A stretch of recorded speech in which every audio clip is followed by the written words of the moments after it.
We are live. Hello, let me start the song over. Hello. Sorry, I don't know how to do that. Hello, everybody.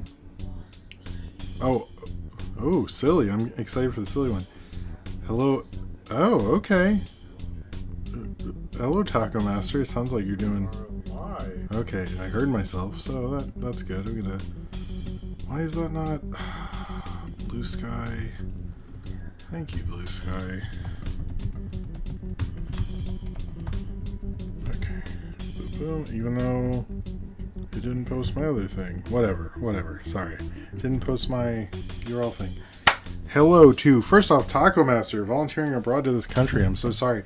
Well, I hope you are happy about that. Sorry, that struck me. Hello, Sid Ram, Austin, Javier Portello, Nathaniel Foga, Taco Master again, M Blood Tea, Cornbread, Purple Goop Pup. Hello, all. How is it going? I have to escape to Florida. I hope that's a good thing. I'm a little worried about you now, Taco Master. I hope you're okay. Anyway, let me let me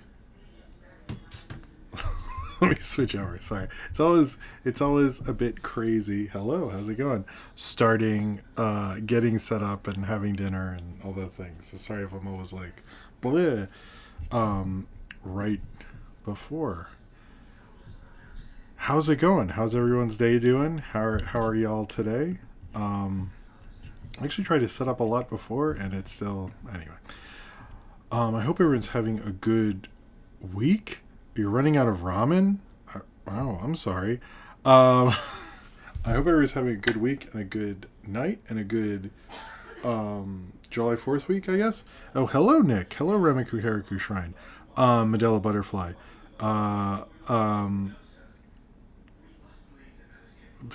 The spices are over there, and if you don't notice, we usually make dinner and then I turn the camera away from where the dirty stuff is because it's anyway.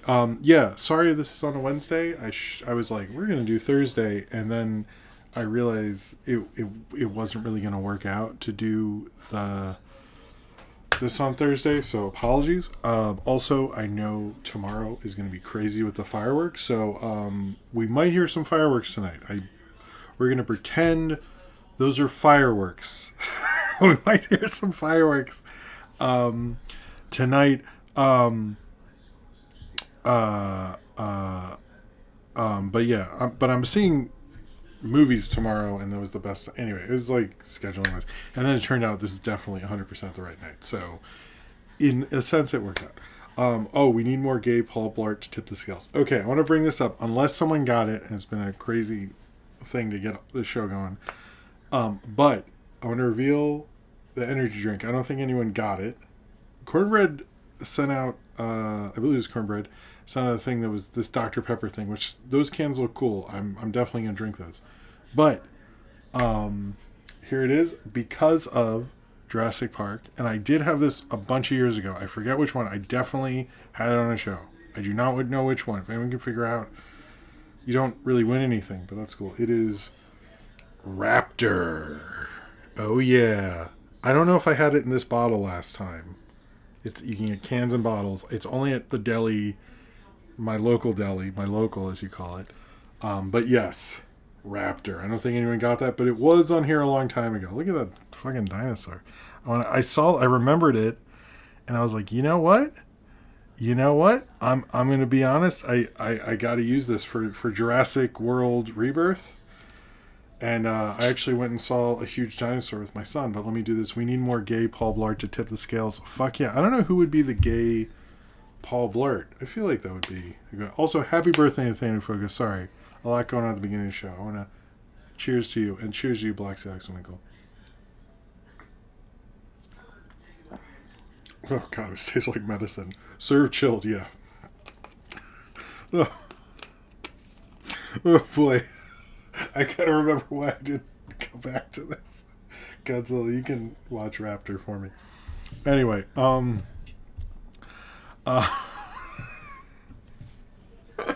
that's gonna keep you at Jesus. Oh man, it just hit me why I don't do that. Sorry. Yeah, actually, so I had a fun day with my. I've been kind of took off from work and was just watching the kids because it's the first week of summer before camp start and stuff. And but today I offered both kids when my son wanted to go. Where they're at Rockefeller Center, they did a huge. It's like as big as a 5-story building dinosaur to promote Jurassic World, and I said, "Look, I'm taking my fucking kids to this. Like, there's no, there's like, it's gonna be cool, and I want to take videos. I'm gonna. There's tomorrow will be a short, which is that. I think it'll be until Friday. I'm not posting anything, but tomorrow I hope to have that video out. And yeah, we went. We had a lot of fun, and we went to the Nintendo store and the Lego store in Central Park, and he had a great time. But that dinosaur, huge, man. It is like it's. Anyway, you'll see in the video tomorrow. But it was cool. I like dumb promo shit like that. And I was like, oh wait, why do I have this going? Damn it. Anyway, well, when we get to when you do the multiples of 20, I'll do it. Sorry. I just have that as a test to make sure it looks good. And but yeah, it looked amazing. If you have a chance, if you are in New York, it's there till they say till the 5th, but if it was me, I would go like today or tomorrow because it is not going to last too long. But I was also like, you own the rights to Jurassic Park and Jurassic World Universal. There should always be a huge dinosaur in Rockefeller Plaza. Like if there's, how about this? No Christmas tree. If there's a Christmas tree, no dinosaur. If there's no Christmas tree, then dinosaur. I think that would be cool. Or like at least, like, because they have what? Do they have Fast and Furious and dinosaurs? So it's like, if I feel like, yeah, they should either a cool Fast and Furious car for me to look at, or I think it just always be a dinosaur. Anyway, it's really cool. And it's cool to take a 3-year-old to see a massive dinosaur. And I got to do the dumb dad thing. Go, wait, where's the dinosaur? And he goes, Dad, it's over there. And it was fun. I had a really good. It was a fun day. It's hard with a 3-year-old in that part of Manhattan, but it was still fun. We had fun, and we did a lot of stuff. I also showed my kids. Dinosaurs at Christmas contradict each other's belief. Not if they're not there at the same time. It works. A year-round minion. Fuck, Cornbread, you're right. Why did you say... Damn it. Cornbread, that was too real. Why did you tell me that? I also showed my kids Land Before Time. I forgot that movie's 66 minutes. All killer, no filler. Especially Littlefoot's mom. But no, I'm sorry. I'm okay with Bloxy's idea of Boulevard. But anyway, yeah, man, that movie is very solid. I know everyone, if you talk about it, wants to talk about the sequels and all that stuff, but still my favorite Don Bluth. I think it's a remarkably solid movie, like, just through and through. And as a kid, it meant more to me. But it was also then, I did that video about that and Oliver and Company. But I think it's more because it's like little kids as dinosaurs. My kids loved it because it's like kid dinosaurs. They really like. I like that they're like Billy Joel, Bette Midler, all these stars, and then Dad Bluth's like, I just made kids dinosaurs. That's it. And then they're just like outgrossed it. I just think it's funny. Like you can come up with like any the biggest stars in the world. Like I don't know. I just came up with like this really sellable thing to children who don't care who Billy Joel is. So that's what I did. And then it's like, I still think Land Before Time, better movie and better legacy, but that's also because Disney screwed up the re-release. Thank you, 60. This is probably actually, I've been saying I'm going to get it cut for a while time. I don't have plans this weekend, but I think I might because it's getting a little. No, hello, Super Dusky. I also saw Elio with my family. That was fun. I have shot the review, but we'll talk about all that stuff now. I talk about it in the review, and it's funny because I get putting off shooting the review, and then the article came out, and then I went, well, I guess that worked out because I haven't seen Jurassic World yet. I'm gonna see that tomorrow maybe, and I'll let you know if there's. I'm gonna talk about it a little. Oh, sorry about that, Remiku Haraku. I will try to do that soon. Sorry, I need to do that. I think it's just an IMAX, but I heard every article is like just before Jurassic World Rebirth. So I'm a little confused. And Jurassic World Rebirth isn't really playing in IMAX, actually. F1 got it. The next IMAX movie is Superman.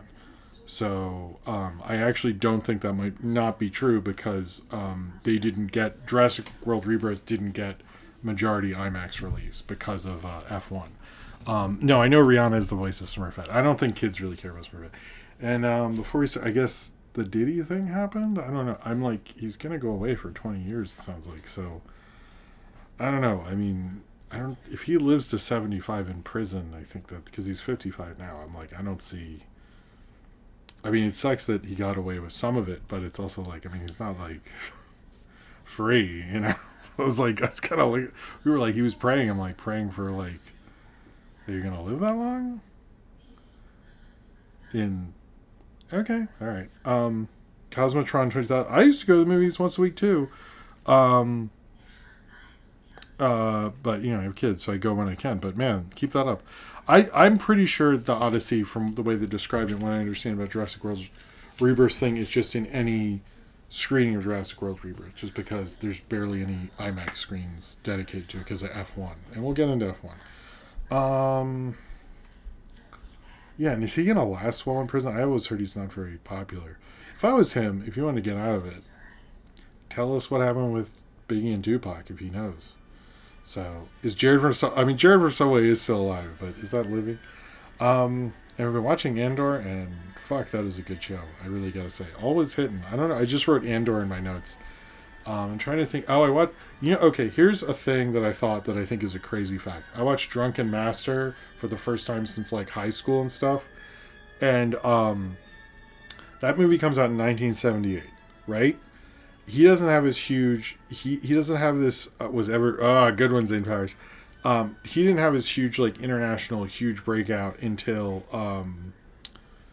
Rush Hour, right? But you're telling me Jackie Chan has been movie star famous a year post Star Wars? So Star Wars is almost, like the same... has been... in the popular lexicon of movies a year longer than Jackie Chan. I was like, I never thought of it that way, but that is the case. Isn't that crazy? Anyway. All right, let's just get into it. I don't think I have anything. Oh, the videos came out. I had the Sabrina Carpenter video. I will probably have a throwback for Independence Day this week. We had the Predator Killer of Killers.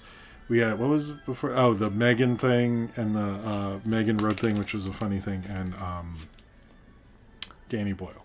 But I don't think there'll be a video on Friday, but I think there'll be a short tomorrow. Because Friday, at least most of my audience is American, and there's always, even though I usually have to work that day, there's usually, stop it, moving table.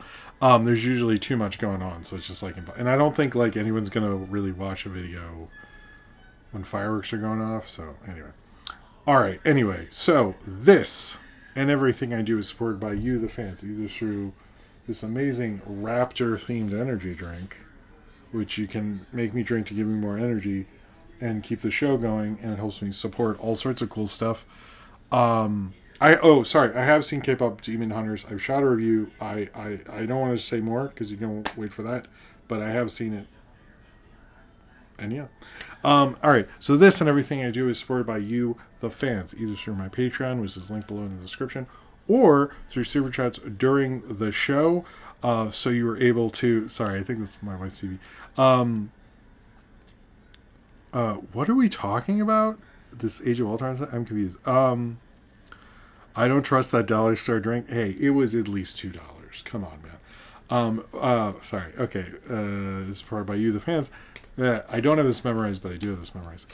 If you have me do the super chat where I'll read out your thing, it'll give me some energy to keep doing the show. It helps me continue to do what I do. The Patreon also does that in a more, I guess, annual basis. You get postcards, which will go out soon. You have postcards. You get my commentary series. You get More Power in the Movie Review Vote. That movie review vote video will be coming out soon. I'm sorry, last week was not a great week and all that stuff, but it will be coming out within the next week or so. And you get you get access to my public access show, all sorts of exclusive stuff through there, and it helps me continue to do what I do and help my family and let me do flyers and play places and do have films play places and all that stuff is all because of you through the Patreon and through Super Chats, and I very much thank you if you're financially able to do so. I'm very appreciative for having such an amazing audience as you guys are. It's really cool of all of you. If you cannot, just subscribing and liking this video very much helps. Tell your friends and stuff, but also, just watching it, if you are subscribed or not, I very much appreciate it. As well as the Discord. It has an amazing community. It has everything from the movie watches every week that they do an amazing job for. I don't know what they're doing this week. They have the Ask Jim channel. They have General, where I actually ask them, what do you want me to talk about movie crap this week? And then Taco Master, blah. Cornbread does his thumbnail predictions. Oh, they're doing We're Back, a Dinosaur Story? Good choice, my man. It's run excellently well by Ryan Walterson, Austin, Zane Powers, and Cornbread. They do a wonderful job. It is a great community. It's the Discord I'm most active in. If you want to ask me a question, which I need to get to those, give me a suggestion, or just talk about movies or promote your art or promote licensed playing cards in there, or show that you have licensed playing cards. It's all there in an amazing community. You should do it. All right. Watching We're Back at I've thought about reviewing that. I almost reviewed Carnosaur. And the light, I used these lights and it didn't come out so good. So no Carnosaur this time, but maybe next time. All right, let's get into it. We're gonna get into it in kind of the biggest sort of animation story is what happened with Elio and the controversy about the exit of its sort of original director and the guy who sort of came up with it, which was, I want to say his name right. It's Adrian Molina. I don't want to say Alfred Molina by mistake, because I feel like that A Molina thing makes my brain, why is it not? Okay. Makes my brain mess up. But originally, the director of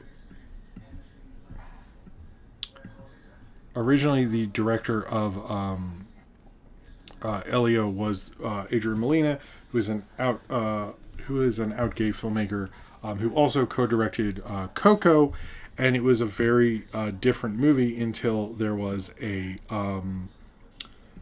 test screening, which sort of set off kind of a whole thing with Pixar, because during this test screening, although everyone talks about how everyone really likes the film, there's this part where he's picking up trash and like doing all this stuff, he's picking up trash and like making clothes with it on the beach and stuff. They did this test screening and they asked everyone liked the movie, and they said who would pay to see this movie, and none of them rose their hands. Now I have questions about this test screening, because it's also like, did any of them be like, well, I just saw it, so why would I pay to see it? Like, in my mind, like, did someone say that? Like, did anyone ask that? I find that to be a sus question. But after that, there was sort of a screening at Pixar. Adrian Molina had an argument with Pete Docter. We're not exactly sure what that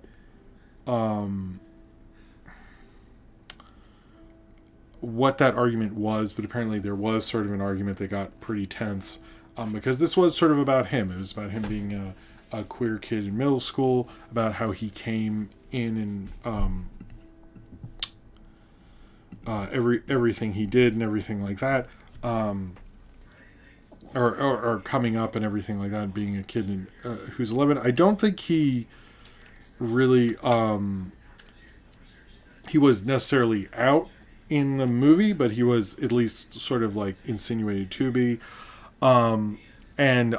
Basically he left, and America Ferrera, who was originally the mom of Elio, the voice of the mom of Elio, quit soon after. And then Zoe Saldana came in, and they brought in the other two directors who are currently there, who what were their names? I forget. It's Dummy, she, and the other guy. You can post it before. It honestly doesn't matter. And he got a credited co-director credit. And they are still saying that he is a co-director on Coco 2, if that happens. A Taco Master said Disney will get a brain drain worse.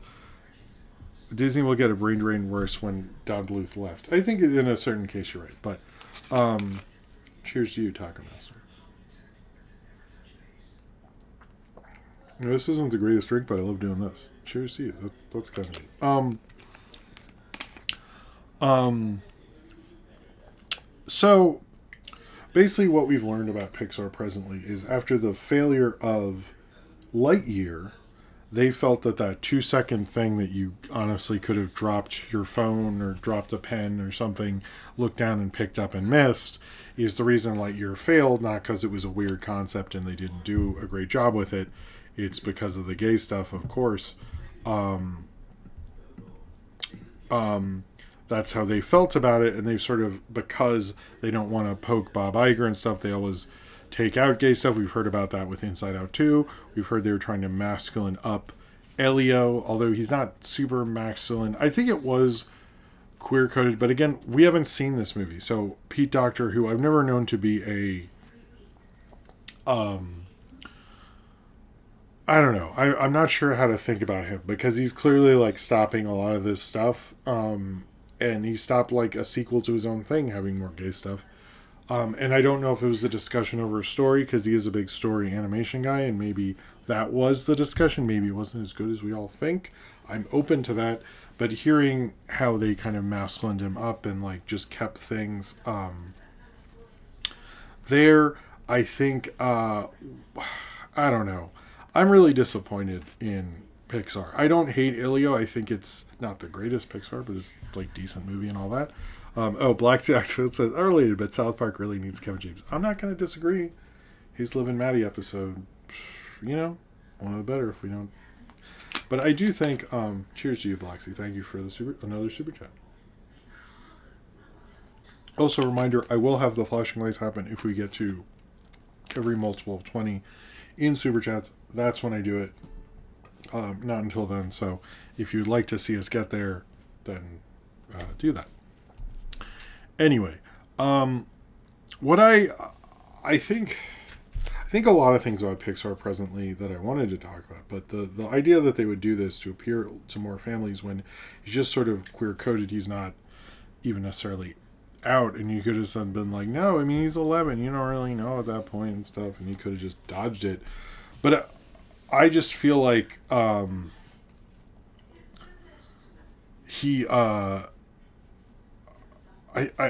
think this was a huge missed opportunity for Pixar, and I don't think they're at a good place to be doing stuff like that. I mean, they used to be a leader. They were basically the studio that Disney was high on the Renaissance, and in '95 they had Pocahontas, and they're like, this is our big movie. They had like all this, we're going to get another Oscar nomination, and then fucking Toy Story happens, and the whole thing's over, man.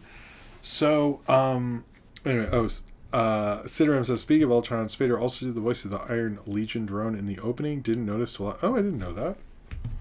Cheers to you. Thank you for saying so. I only watched part of I only watched one Ironheart. Although Ironheart, I learned, has a tie-in with White Castle. I'm going to post this. I went to Coney Island on Monday, and anyway, cheers to you. Here's you, Syndrome. What gay content caused Good Dinosaur to fail? Nice one, Zane Virus. Cheers to you. Good one, man. Okay, sorry. But I think a couple things about Pixar is that, one, they were industry leaders for a very long time. And I think if we've learned anything about animation studios, particularly when we're talking about auteur animation studios, because Pixar basically, like, if we're being real about it, really wanted to, when it became a model and you had, Lasseter, Pete Docter, Andrew Stanton, Brad Bird, wanted to basically be what Ghibli was, which Ghibli was really the first multiple auteur-driven animation studio in terms of features, at least. Um, and obviously, you hit a wall at a certain point because Ghibli, Takahata got old and died. Miyazaki, the same thing. And I do think Pixar has been able to do that with the director of Turning Red, with the director from Luca. I'm not going to, if you want to post their names in here, that's what I'm just saying. The director of Luca and Turning Red, I think, are becoming those new auteurs. And I think not Alfred. Is it Alfred? No. Alfred. It'd be funny if it was actually Alfred Molina. He was not gay at all. But, well, I mean, I don't know. But when he could have been that. And Adrian Molina is a major, Coco is a huge movie. And you'd think they would, let him become a new one, but it seems like they're not really fostering that. But I think Pixar's biggest issue is like, well, one is like they're basically just, they needed Elio to be in the summer. It was released in a bad, they should have not put it out then. That was a stupid idea. It's like they failed there. Like when you didn't get the Father's Day release date, and I know I might be giving more importance to that kind of release date, but like you got the big family movies were there. You can't beat, like this is what happened with Princess and the Frog. Like I said before, they thought they could beat the Squeakquel, they couldn't, and then they put it out on a bad release date, and it's like they double screwed up. And I think the same thing is actually with Elio, where like they already from the same studio had Lilo and Stitch on Memorial Day. How to Train Your Dragon was the weekend before. I don't think anyone expected maybe that to be as solid, but I just think it. No, I know Miyazaki's not dead. I know he's the old man and stuff, but I was just saying in general. But I also think watching Elio, it felt like a movie from 10 years ago. If it was 10 years ago, it would have made like 200 million. I think the same thing with Thunderbolts, where it's like it feels like Disney is like, well, what if we go back to the old stuff? And like it does feel a bit like they are misunderstanding what's going on in filmmaking, which is I think a big blockbuster mistake. Bond did this a lot in the 80s with Roger Moore. They were not acknowledging what was going on, and instead they just got left behind, So it's kind of sucks that like the 70s is like one of the great film decades in America and Hollywood, and Bond is just like not really, other than To Live and Let Die, I think. No, that one sucks. Was it The Spy Who Loved Me? Never really brought it. And I think Disney's kind of in the same thing, and I think Pixar is. But it's like, when you watch Elio, right? And you see the same Pixar character design, and you see the same Pixar Believe in Yourself crap, and you see the whole thing again, and then you go home and watch K-pop Demon Hunters. I'm sorry, what? Like, it's just like Sony is like lapping you like crazy. When Incredibles 2 lost the Oscar to Into the Spider-Verse, they should have woken the fuck up, and they did not. And I can kind of see it happening with that new Gato thing, and I think they sort of know, like, I understand you have this brand, and that brand is the character design and all that nonsense, but at the same point, like, you are not the leader anymore, and you need to figure out a way to sort of artistically fight yourself back, and they're just not doing it. Like Inside Out 2 wasn't a hit because the animation is amazing, and oh my god, I can't believe they did that. It's more just like it's honestly just like they they're not trying, they're just resting on their laurels, and it sucks because Pete Docter's he's like the weirdest of the Pixar auteurs. So I really think they're not thinking, because like Elio, like it doesn't really matter in the end. You picked a bad release date. Families clearly do not want sci-fi that you're making. I think this is a better movie than Lightyear. And Lightyear, as much as everyone goes, oh, it was, like I discussed this last week, but I'll say it again. I do not think it is Turning Red and Luca being on Disney Plus was the problem. I think it's launching with Lightyear was the problem, because that actually was more of a streaming thing than a theatrical thing. And as soon as you showed people that this is not something exciting and new that you want to see, and we're making subpar stuff, you messed up, man. Like it's just like, they put out 4 movies in theaters post-COVID, and I think the only one that's like a bigger success is Inside Out 2. And now they're gonna make, I know they have the The other one where they denoted the environmentalism, and they have Toy Story 5, but it just like it feels like a studio that they would have hated when they were creating Pixar. And I think they need to look at themselves. And yes, you can have a character who is queer coded in this, and maybe a kid who's effeminate. Most little boys are sort of effeminate. Like, that's just like a trait you get in middle school from shitty bullies. Like, that's not like a real. I think they fucked up, and I think like if I was Pete Docter, I'd look myself in the mirror and look at my character designs and realize like I need to start changing shit right now. Or, there's a difference between being like, Walt Disney and Bob Iger. And the difference is whatever Pixar's doing right now. Anyway. Whatever. I think I said, what one was Disney Animation? Which one did I say was Disney? I think, anyway.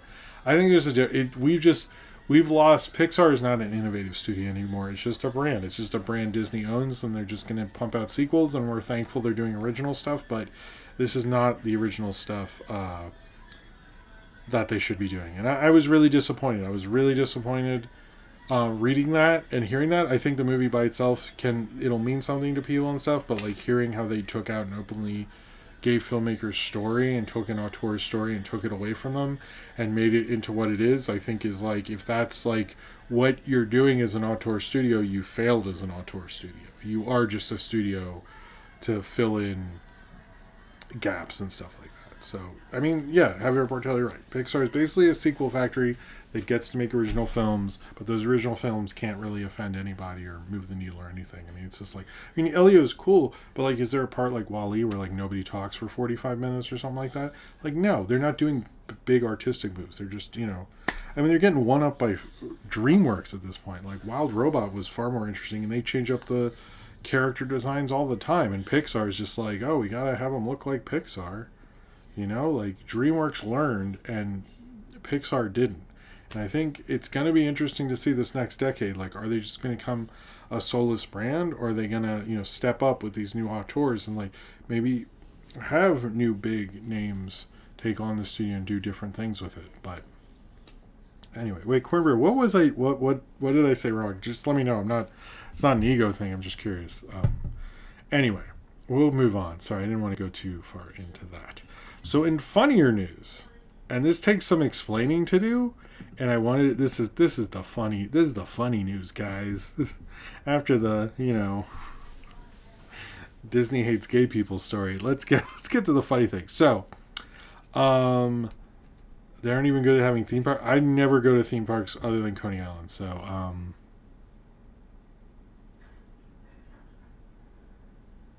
oh, did I say Strange World? I didn't think I did. Oh, okay. If I did, I'm sorry. I don't remember that, but I will take. I am apologizing if I did, but thank you for pointing it out. Regardless, I don't want to say the wrong thing. So, let me explain how we got here. I thought I was talking about Hoppers. That's what I meant. Sorry, I forgot the name. So, Vin Diesel went on, he was doing like an event somewhere, and he talked about that there's going to be a Fast 11. I don't know how many of you guys care about the Fast Furious thing, but he said that Paul Walker's Brian O'Connor character will reunite with Vin Diesel's Dominic Toretto on screen in Fast 11. Now you're probably like, but like Paul Walker died. That is true. Paul Walker did, you don't need to Google that. He did die. But here's the thing. Even though if you saw Fast 7, when he like drives off in that Miss You Again song, which is I've never liked, but is a huge song apparently. When that happened, if you know the Fast films like I do, Brian O'Connor, the character that Paul Walker plays, didn't die in the movies. This, like, I'm not joking. Like, in the movies, they go, where's Brian? It's like, oh, he's like another place? I don't know. He's not on screen. Don't worry about it. He never shows up. I don't remember him showing up in 8, 9, and 10, right? So, but he's still there. He never died, which was always weird because you're like, but he's dead though. So like, what's the deal with that? And it was always like uncomfortable because every movie they'd be like, "What about Brian? Oh, well, Brian's in the safe house. Where? Are we going to cut to that? No, don't worry." So I want to preface like we've known for a while that they have set up that Paul Walker. I just find it super weird that everyone's like, "That was a really touching ending." And my head was like, "Wait, you didn't die though. So what's?" So anyway, what Vin Diesel is saying is Vin Diesel, also the guy who discovered Gal Gadot. I should mention that when she was working for the Israeli army. He it's not a joke. He has said that he will return in Fast 11. No one's sure what is going on with Fast 11. It's sort of like the biggest question mark in movie newsdom, and it has made. I think it's at we're at an April 2027 release. It keeps getting pushed back. No one's sure what's going on. Supposedly it's going to go back to the roots, mostly because they spent too much on the last one, which I was fine with the last one, although they fired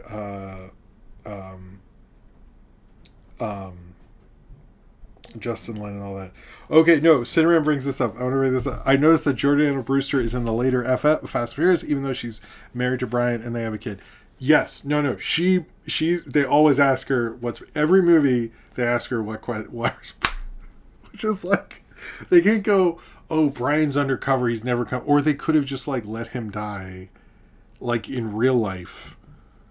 I've never. It's so weird, and so now we have this situation where potentially he could come back. I do not want him to come back. I do agree he was sort of more of an important part of those movies than people realize, and when he wasn't in them, like I don't think 8, 9, and 10 are up to the quality. I actually don't even like 7 as much. I know I'm in the minority there.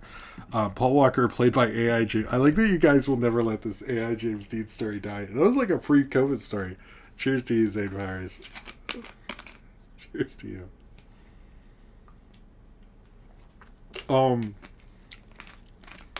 But yeah, so in Fast 7, because they weren't finished doing Paul Walker's scenes, they had his brothers stand in for him, and they like CG'd his face on them. But I'm like, also like Vin Diesel is known for saying like pretty unhinged things sometimes, and I understand like he's probably a guy who was like famous in the 2000s, who got this like kind of career renaissance past the fourth one, and has just been riding high on it ever since. And I think in his mind, like the Fast and Furious movies could never like bomb or not do well, and he's like, well, I have Paul Walker. Like it almost feels like he was planning this, like, well, I always have Paul Walker, and you're like, no, don't do that. I don't know. I understand if it's like the end scene and you want to like have a cut to him in a car laughing or something,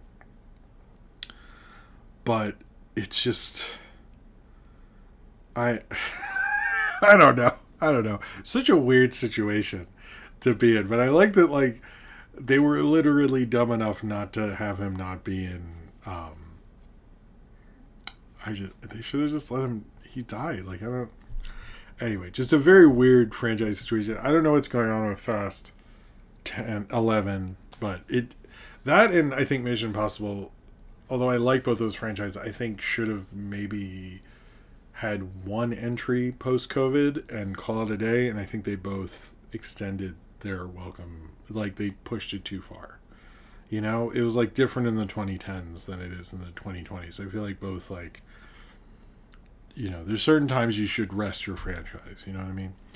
All right. So Tiny Chef. We talked about this last week. This show that I never heard anyone talk about, and they actually, the creators agreed. They actually talked about how they got more notices over the Tiny Chef getting the phone call news, which a lot of people said is kind of petty. Although how Nickelodeon treats original shows, and I will say like. My kids watch Paramount Plus. There's always a Tiny Chef ad every time. I don't think they didn't promote. I think they promoted Tiny Chef a lot. It just didn't take from my experience because like my kids knew that ad by heart, like banana bread and all that stuff. But we never watch it. Although Kiri and Lou, we watch that. But I don't hear anyone talk about that. But they talk about how they've gotten more updates. People are talking about it more. How they're trying to like start independent again. They really rejuvenated it through this kind of like press push thing and stuff like that, and how they've gotten more press. I think it is cool for a creator to come up with a way to keep their franchise going after it's canceled and we're able to use social media. I understand that it didn't really work out on Nickelodeon. I don't know if Nickelodeon can launch a show anymore. I can't think of. I know they have like one like rock paper scissors, and it has like a lot of big people in it. But sorry, I dropped some.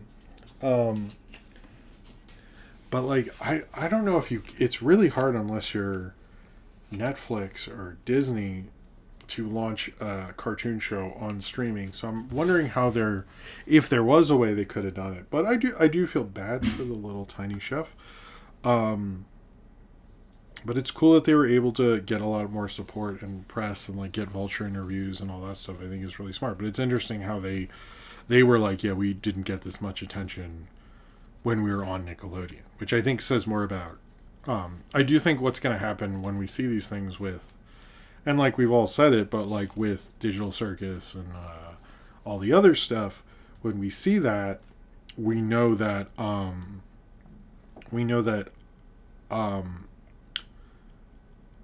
I think these networks are becoming less essential for creators if you're able to draw up enough support. And I think it's interesting that Tiny Chef is, thank you, Deltron, kind of doing that. And respect for them. I hope it works out. Okay, the Batman 2 script was delivered, so I really don't want to hear any weird... James Gunn keeps doing all this, like, social media posts. I really, like, don't think he should, because Here's the thing about social media. Like, I'm a small creator person. I need to post on Blue Sky. I haven't done a good job because I was watching my kids and all that stuff. But, like, I sort of have to. You know, I have to drama support. But if you're James Gunn, I think people don't realize social media is not... Most people don't use Twitter or Blue Sky, don't use microblogging or whatever you want to call it. And I really wish he would stop. Like, he really cares so much about social media. And, especially someone who got canceled from it. It's very odd. I wish he'd stop, but he made some weird comment like I do really care about, you know, someone's weird opinion on the internet, and then he said something like, even if it's what did he say, a 12-year-old boy in India, which I was like, it's such a weird quote. Like, what, dude, what, like, huh? Like, I don't understand, like, why did you...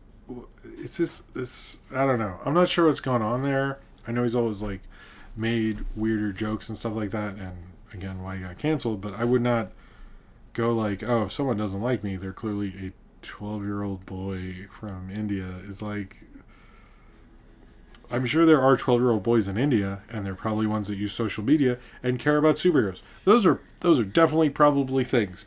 But like the fact that that was like what his mind went to is like, what? Whoa, when I heard that quote, I was like, is this for real? And I Googled it, it's like, what? Like, what? Oh, okay, thank you, Rat Boy Mickey. You actually explained it. I think it was because most spider cult guys are from India. Okay, thank you, Rat Boy Mickey. That makes, you're giving it a little more, thank you for explaining the 12-year-old boy India thing. Okay, I actually didn't know that, so I'll give him... But it's still... can we all agree it's weird? He needs to go outside to read comics. Yeah, I just don't... I was like, James Gunn, what the fuck, dude? Are you trying to get canceled before Superman comes out? Is he like... the next one of the Batman movies is my real boyfriend? Yeah.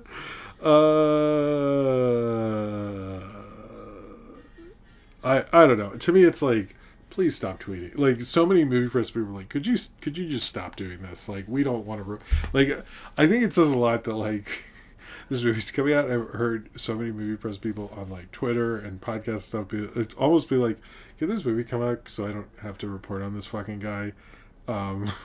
It's like tweets all the time. Like, I'm also like, why are you talking about the Batman? That's not even... I don't know. Anyway, all right, so... Last week I said with the Bond stuff that they're doing director, then script, then casting. Okay, so that's three things here. Okay, so I should have done the middle finger. Sorry. Who's the bot? I don't know who this bot. What are you talking about? I'm assuming you mean that. Anyway, so we're just a director, right? No one's been cast. If MGM has a short list of who they think of before there's a script written, which any studio, I'm sure they're going to do because it's such a high profile thing. Supposedly their choices are Tom Holland, Jacob Elordi, and Harris Dickinson. That's not a good list. I don't think it should be someone who's famous, and I don't think it should be Tom Holland at all. I still think it should be a guy of Indian descent, and have it be... Anyway, I did my pitch. I should actually edit that up and release it. But I just don't... Anyway, don't believe this stuff because unless Amazon and Denis Villeneuve has a different idea of what they're going to do with Bond, to me, these are all rumors. They have been a little weird, like the Denis Villeneuve thing was really random in terms of Amazon. Like, nobody saw that coming. But at the same time, I just don't see it. You know what I mean? I don't know. It's just not a real thing. So, these are 3 movie franchises. I guess that 4 that that are sort of trying to are moving in weird ways. Let's say that's what this segment is. Megan is the new chief. I'll get into the box office. Don't worry. Michael Bay is rumored to be coming back for Transformers. Now, what the deal is with this? I don't like this. I do agree with Medella, he could be James Bond Jr. Is that Michael Bay they really want Josh Cooley to stay with Transformers, despite Transformers 1 not doing well. They thought that Rise of the Beast would do better. It didn't. But they want Michael Bay to be sort of producer in charge of the new Transformers franchise, whatever they're doing with it, because they want this to come back and be financially at least what it was, even though I think the audience is fucking tired of it. And since studios can't let any franchise die, but they really want Michael Bay back. There's a rumor he can direct. That is not... Most reports are like they just want him to be like the sort of producer or the, I guess, Feige, sort of, not really, but in a sense. He's like, no. I don't want him to come back either. Supposedly the next one, at this time, they really want Josh Cooley to do a live action thing. I think Paramount's being very smart about like keeping Josh Cooley around Transformers. I need to see all of Transformers 1. I don't want to get into what happened with that. If you remember, but I think this is a bad move. Man, the chat is like so against this. It's really funny. I also think Michael Bay hasn't done that. Wasn't his last thing? Oh, Ambulance was pretty good actually. Okay, I'll give him Ambulance. But that 6 Underground, where the only thing people like is the magnet thing. Oh, okay. Sidram said I read that Bay is doing a movie since review. That's a separate thing. That's him directing. This is just him producing. That's why they're saying the producers thing. To be clear on that. But I do think what we're having with Michael Bay, they just want him back because of the finances, and they believe that's what worked. But that franchise was like giving diminishing returns, and I think like the people who are into it, like those things were so long and so unwieldy. I think it was really hard to, even if you like them, to be into them. So. Need some water. Sorry. But anyway, that's the rumor there. I always have a water here. Also. But they should bring that new Linkin Park that I don't fully... I was never a Linkin Park person, so... I don't know. I don't mind the video that Mark Romanek did where they're all shadows. That was cool. And then when they were in the Miami Vice trailer. Other than that, and my friends met them right before they blew up because they're handing out tapes, and I was like somewhere else, and they handed us a tape, and they were nice, supposedly. I don't know which two it was. They were not famous at all. It was like, I think when we watched the video, it was the main two. I don't know. Anyway, so I almost met them. But yes, the Cynthia Erivo movie is supposedly more going forward, but who knows at this point. So Akira, Warner Brothers have given up the rights to Akira. They're not doing a live action thing. And supposedly the people who are getting the rights back say that they were going to seek out other filmmakers who are interested. And studios, it did not say who they will be. Look, if you're going to do Akira, don't do a movie. Guess what? You're not going to do better than one of the greatest movies ever made. I think that's a stupid idea. I think most people, if there's a list of best animated movies, it would be on there. Also, I'm going to talk about the New York Times list later also. But I think if it was me and someone's like, you have to do something with these Akira rights, I would say make it a show, and like an HBO-like show. Like do the whole manga as an HBO-like show. That's the only way people would be cool with it, is if it's like a different thing. But I get the impression everyone thinks like, oh, I can do Akira. But to me, it's like, unless you get, to me, the only way I would be interested in Akira are, it's like maybe if the Wachowskis did it, but I think the Wachowskis are smart enough not to do it. So I think it's good. It's gone from Warner's, and I'll just say this. I'd like to say Japan Tetsuo, but the prom is tomorrow. Okay, thank you. I can't believe the prom isn't tomorrow anymore. Thank you. Nathaniel Foga. Same minds, or smart mind, similar, whatever. We thought the same. Who was the worst director attached to Akira? Ooh, okay. In this article I have. Good. I will actually answer that right now. Zane Powers. And I don't want to just say Taika Waititi. Let's actually anyway. Cheers to you, Zane Powers. Okay, hold on. They had a list in this. I think it's an MSN article, but it feels like he was just copy and pasting somewhere else. I didn't know John Peters was going to produce it. If you remember, he's the spider guy from the Kevin Smith story. Supposedly, when they picked up the rights, Stephen Norrington, who directed the first Blade, was involved. Leonardo DiCaprio was involved as a producer. Okay, so here, writers includes Gary Whitta, Mark Fergus, Hawk Osterby, I don't know half these guys, Steve Close, Alan and Albert, the Hughes brothers, basically, Jermaine Colette Serra, and storyboard an art concept by Tommy Lee Edwards, Chris Weston, Ray Lee, and there are many more commissioned, and then Taika Waititi. Who else do we have in here? Garrett Hedlund was signed to star at one point. I forgot about, Jesus. This has been going. Taika Waititi was sort of the last one. I know they approached Jordan Peele and he said no. I almost want to say Taika Waititi was a really bad choice. No, I agree with Bloxy that I would much rather have an anime one. I'm just saying if you had to. I think Jermaine Colette Serra is, yeah, he's probably not a good choice. If he was doing his funny shtick thing, but that's not really Akira. I don't think any of these people were even good. Like, who was even good in this lit? Like, none of these people were good for it. Like, if it was really like the Wachowskis were thinking about it, I could, like, don't love it, but I'd be a little more open to it. But now I'm just like, what are we doing with? Like, I don't think they just knew it as a name, and that's probably why it never became anything. Like, I get so sick of, like, these directors who are just like, oh yeah, it's a big project, and then you get this crappy movie. Like, I don't think people get, like, when the Marvel stuff was really popping off, and, like, you know, you had Guardians and all this stuff. Like, the reason Guardians worked was because Kevin Feige had the vision to get a weird director like James Gunn to do it. And, like, get someone who would actually work for Akira. Don't just put big person on it. Like, that's why, like, franchise filmmaking sucks right now. You know, I know George Miller was involved at one point, wasn't he? I'm pretty sure George Miller was probably the best choice, to be honest.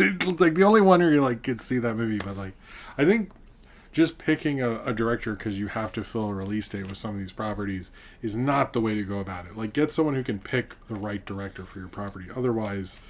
this is a very ranty scream. I don't. Well, I mean, it's just me talking. Anyway, now I feel bad. But all right, the Indiana Jones reboot.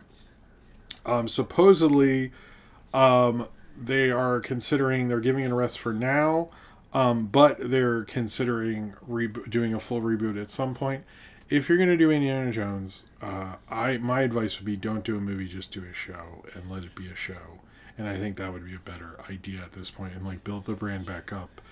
Unless you get somebody really cool to have a killer India. I didn't even see the last one. Like, I don't know a lot of people who did. I keep thinking I'm gonna, and then I just don't. So it just didn't really interest me. I'm like, why do we keep doing these after Spielberg's not involved? To me, it's like um, a Spielberg franchise. Like he did the trilogy. Carpenter for Akira, maybe. Thank you, Cornbread. Um, but anyway, I'm just like the problem with once Disney bought Lucasfilm is they keep trying to convince themselves that like, nah, it's more than Star Wars. And I'm like, dude, it's pretty much Star Wars. Like, come on. You're not making Twice Upon a Time 2. You didn't buy it for Twice Upon a Time 2. Come on now. You bought it for Star Wars. Like, just like, because every time we watch Andor, it's like, why does it say Lucasfilm and they have a separate Star Wars bumper? I'm like, because they try to tell us that it's more about, it's more than just Star Wars. And I'm like, yeah, bullshit though. Like, I don't know. I didn't really skip Dial of Destiny. I just like, it's always hard for me to see movies with kids and stuff, and I think some things fall through the cracks. Like I really would love to see Megan 2, and if it was like before I had kids, I probably would have seen it already. I just don't have the time. And like I'm gonna go see 28 Years Later and Jurassic World.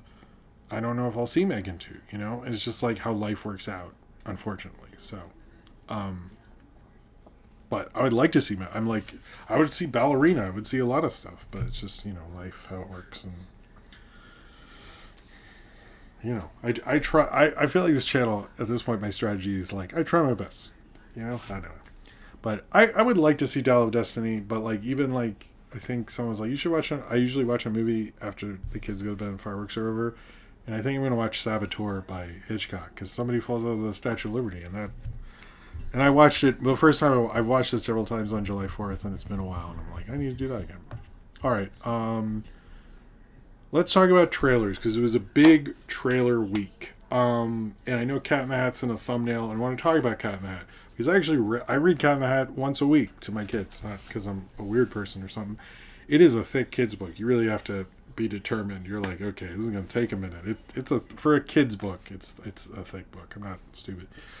I sort of like this. I say I will say I love that the reaction to Cat in the Hat is I should have.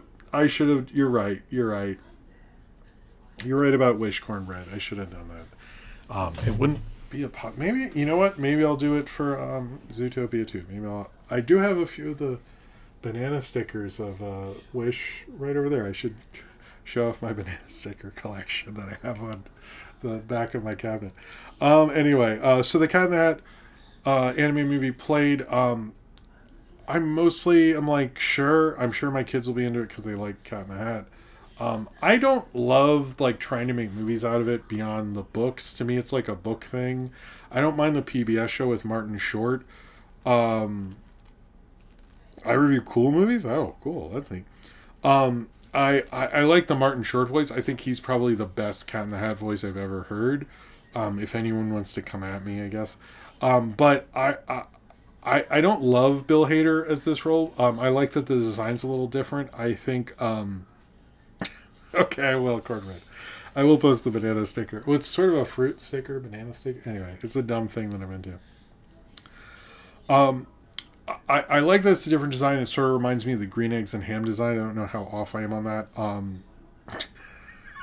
Sorry. Cornbread's making me laugh. But I'm sort of into it, but I just sort of think it's not a feature kind of franchise or name or character, and nobody will change my mind on that. But we'll see. I mean, it's like the other one was what like the Mike Myers movie is just like not really. I don't know. Like to me, it's like it's always going to be a bad thing. It's never going to be that great. I'm not super into the idea of it. I will say it was a better trailer than I thought. That Bill Hader did a good job. But to me, it's like, no one's seeing this movie for Bill Hader. Why have a name? I understand he just went for this because he didn't get the a better deal for Inside Out 2, so he went to a different studio. I mean, that's what my impression of it's always been. But it looks fine. It just didn't. I've never really felt that this is a feature character. And maybe they were able to fix that. And I think Green Eggs and Ham, like, that doesn't feel like something that could be a show. And I haven't seen all of it, but I think it was a good, a good show. So if they're able to do that, sure. And I feel like I'll end up seeing it with my kids and stuff. But I'm a little like hesitant because to me it's like he just comes around, the kids on the rainy day, he leaves. That's the whole thing. I don't. Anyway, but I like the art style. But to me, it's also like give Martin Short. Martin Short should just have Cat in the Hat. To me, that's the chaotic spirit that enabled it. He's such a great performer. Let him have Cat in the Hat. And probably I would say the best trailer would be Hail Mary, starring Ryan Gosling, directed by Phil Lord and Chris Miller. This is their return to this is the first thing they've directed since 22 Jump Street, which is insane, because of the Solo thing. And although they've like really made their name on producers and like they had the Spider-Verse and the Lego franchise and things of that nature, this is sort of now their big thing with Ryan Gosling. It looks really good. I'd heard that the studio was high, and I think I mentioned how MGM or Amazon was like considering them for Bond because it's such a strong movie. There's like such great buzz on this. I've heard the book is fun by the guy who did The Martian. I think The Martian is actually one of the more solid. Running Man trailer's next. Don't worry. Is one of the more solid sci-fi movies that like anytime we bring it up to people, like we should. I don't really get the Interstellar love all the time, but I do think The Martian's like a fairly solid film. I mean, I think between them and that kind of a script, it's like Drew Goddard, who also adapted the Martian novel, and Drew Goddard's he wrote and directed Cabin in the Woods, and like him and Phil Lord and Chris Miller, like if I just heard that, I'd be like halfway to the theater. And those guys and Ryan Gosling, and the girl from the AT&T Yachts, who I do like her. So it has everybody for me.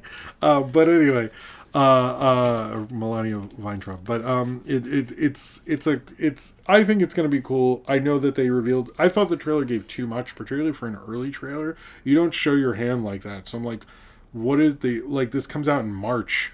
Like, what are the other months of trailers are going to be because of like you showed so much? I was a little surprised. I thought that was kind of a bad advertising move. I haven't seen it in the theaters. I'm curious to see it, but I thought it was a good trailer, but I thought it was a bad marketing idea. Like I wouldn't have I thought that was dumb to show like the aliens at the end of it. And they didn't show the full design. It's just like the hands, but it's like that's a trailer that should have come out on Christmas, not in the summer. Because, like, what is the next trailer going to be? I'm a little lost on the strategy. I'm a little, like... I know people point out problems with marketing movies and stuff, and I'm already like, that's not good. That's not good. So I'm a little nervous, but...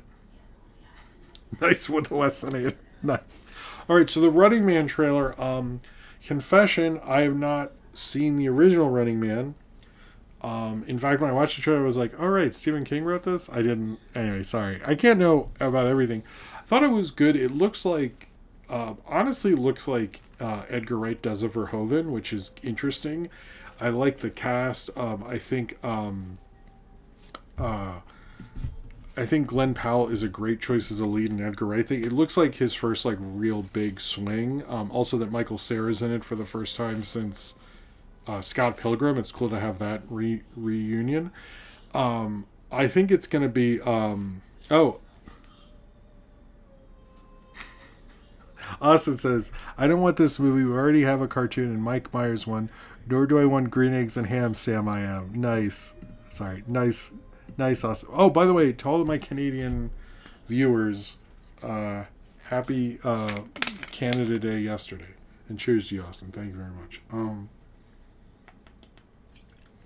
No, Coleman Domingo looks great. But anyway, I don't know. I liked it. It just didn't look as crazy as Edgar Wright. I do feel like he's dinged a bit after Last Night in Soho. I would like to see him really bring it in a solid kind of action thing. I didn't feel like everyone kept saying like it looks like an Edgar Wright film. For me, it really didn't feel that way at all. It felt more like a better directed version of a remake of Total Recall, but like if you actually liked Verhoeven. So, I mean, I'm sure he likes Verhoeven. I don't need to question that. But I thought it looked like a fun trailer. I'm down. I like Glenn Powell and stuff. I think he knows how to use a movie star. I'm going to say this now. I think this will be true.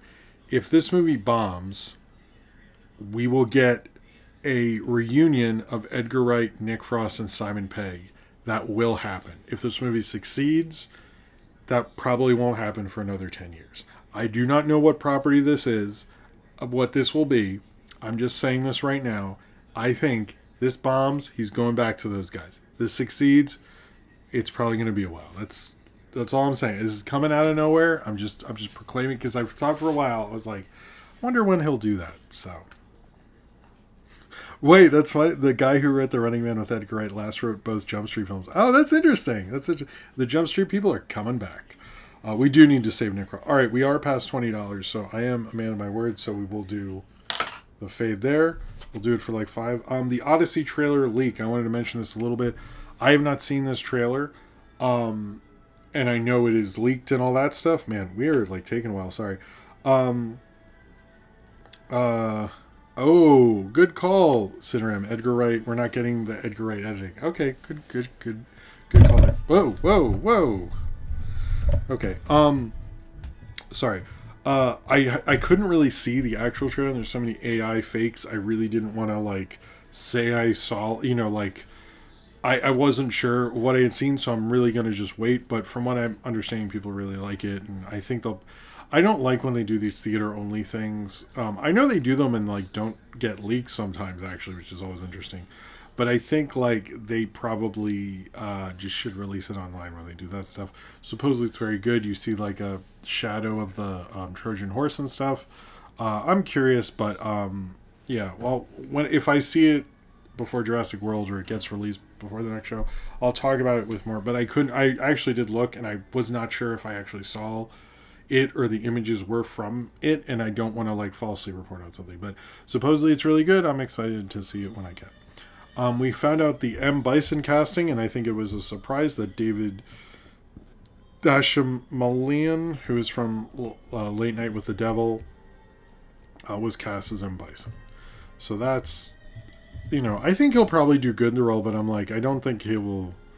He's obviously going to wear a suit because he's kind of skinny. I'm not sure that'll work. Anyway, all right, so we actually have cool news that is actually really good. Amid is gone from Cartoon Brew. He's left. Our national nightmare is over. I have not actually read Cartoon Brew after they, sort of doxed my friends there. So, Variety alum Jamie Lang has acquired the full assets of Cartoon Brew from site co-founder Ahmed Amidi, I guess. Lang is now the site's sole owner, publisher, and editor. Every article I could find was written by him, not Ahmed. He is gone. The quote from this guy is, I've been a huge fan of Cartoon Brew for a decade now. Oh, that sucks. And it was I like to work closely with this. It was it though?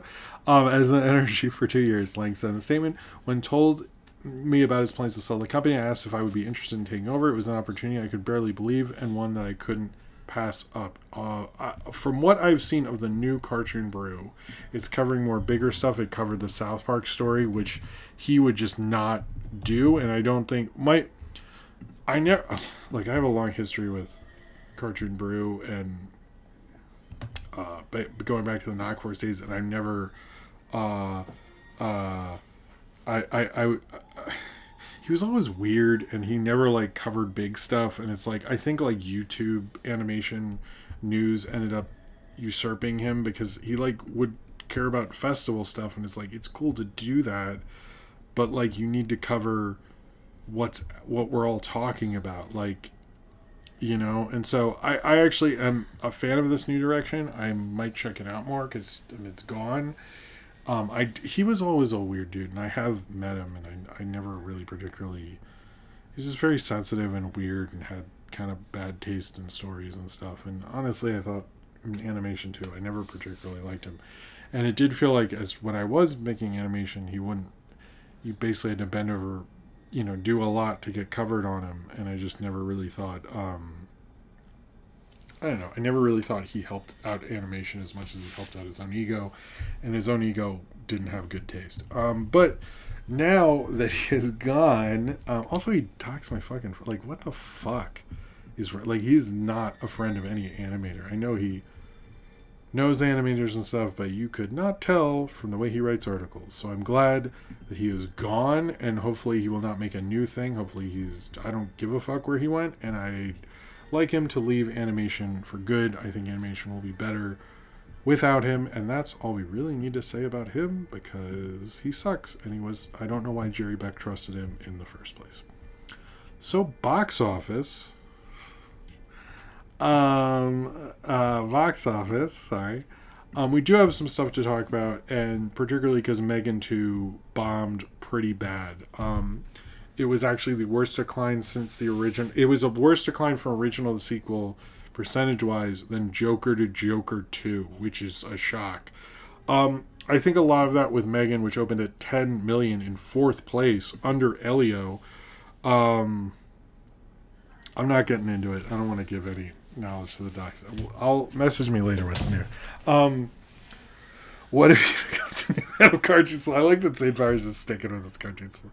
I really hope that's not true. If that's true, that would suck. He would not be good at that at all. Choose to use St. Powers.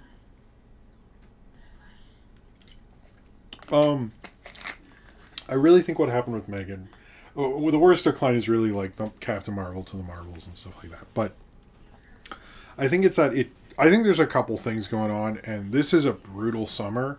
When we went to see Elio, I noticed like Elio didn't have as many screens and was like getting cut from major theaters that families go to and stuff. But it's also that like you look at this box office, Megan 2, there's F1, How to Train Your Dragon, Elio. Then under Megan 2, you also have 28 Years Later, which is a horror movie. Mission Impossible, obviously is there. Final Destination Bloodlines has already made its money. And it's trying to do a new genre. I think it was a bad idea hello Atomic Brit. I think it was a bad idea to release it in the summer. I thought it was very confident of them. But like to me, this is a January, February movie, and if you're smart, you stick within where your release window was, and I think it was kind of a stupid move to release it there. But switching sort of genres or making more of an action thing, I think. But it is. I've heard it's not that good also. Like, the word of mouth wasn't with it either, which I think the first Megan had this virality to it, which this one didn't. And I think also the audience is, like, you're asking them to pick between F1, which has, like, so much talk behind it, and that feels like more of the newer phenomenon. I think Megan was a meme from 2 years ago for most people. So I also think, like, it wasn't a good release strategy. You're just getting eaten up because they're kicking things out so quick. It's insane right now. F1 did really well at 57 million. I'm not a big Brad person, because if you are such a bad dad that the FBI has to get involved in your if there's an FBI report and you beating your kids, I think that is like, I'm not super into anyone. That's like a true thing. Like he attacked his kids on a plane, and like the FBI and the FAA got involved. Like, I mean, there's like being a shitty dad, and then there's like, oh, you're so bad that like they had to ground a plane, and like major law enforcement organizations had to make reports on you. Like, I'm sorry, like, what is wrong with this guy? Like, I really do not understand how he gets to keep being what he is. There is no real cancel culture with this guy. Anyway, I'm not a big fan of him as an actor. I just like, I don't get, like, I like Fight Club and like some of his Fincher stuff, but I just do not get, like, Seven's wonderful, but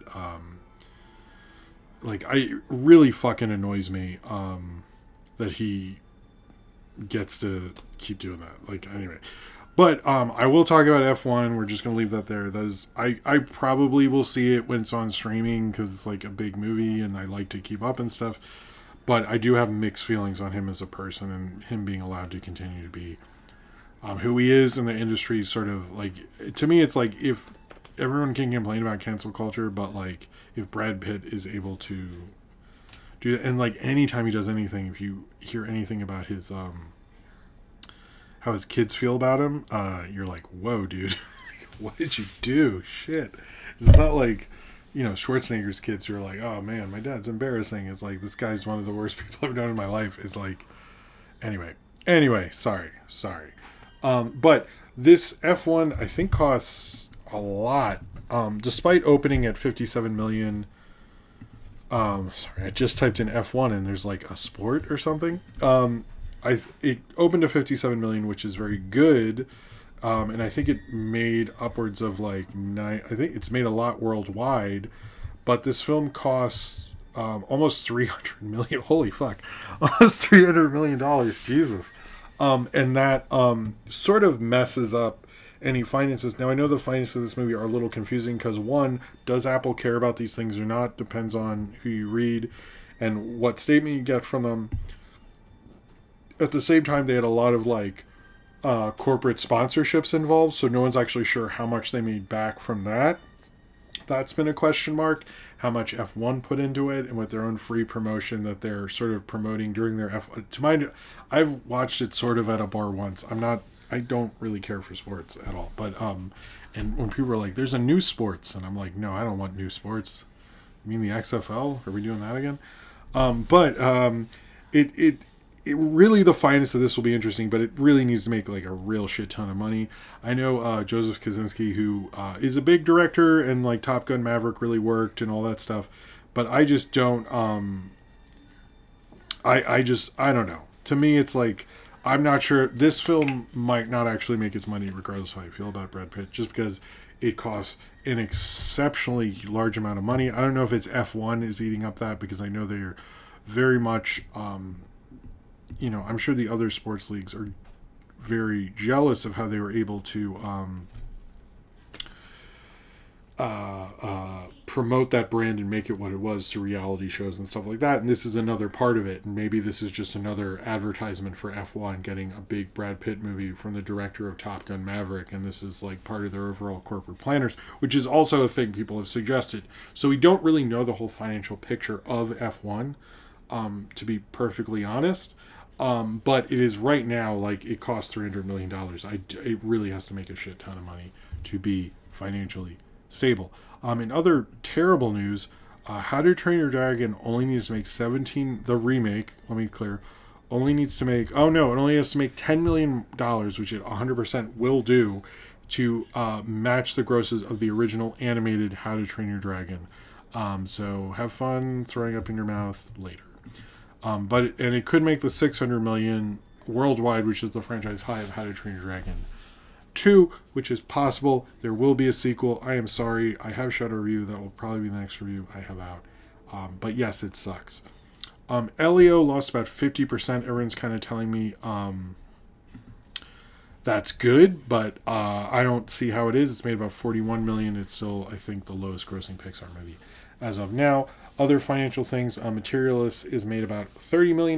It's going to be one of the highest grossing A24 movies. Final Destination Bloodlines left the top 10 finally. I don't think there's much more. In the Mood for Love is back in theaters in 2 theaters. If you've never seen that, I recommend it.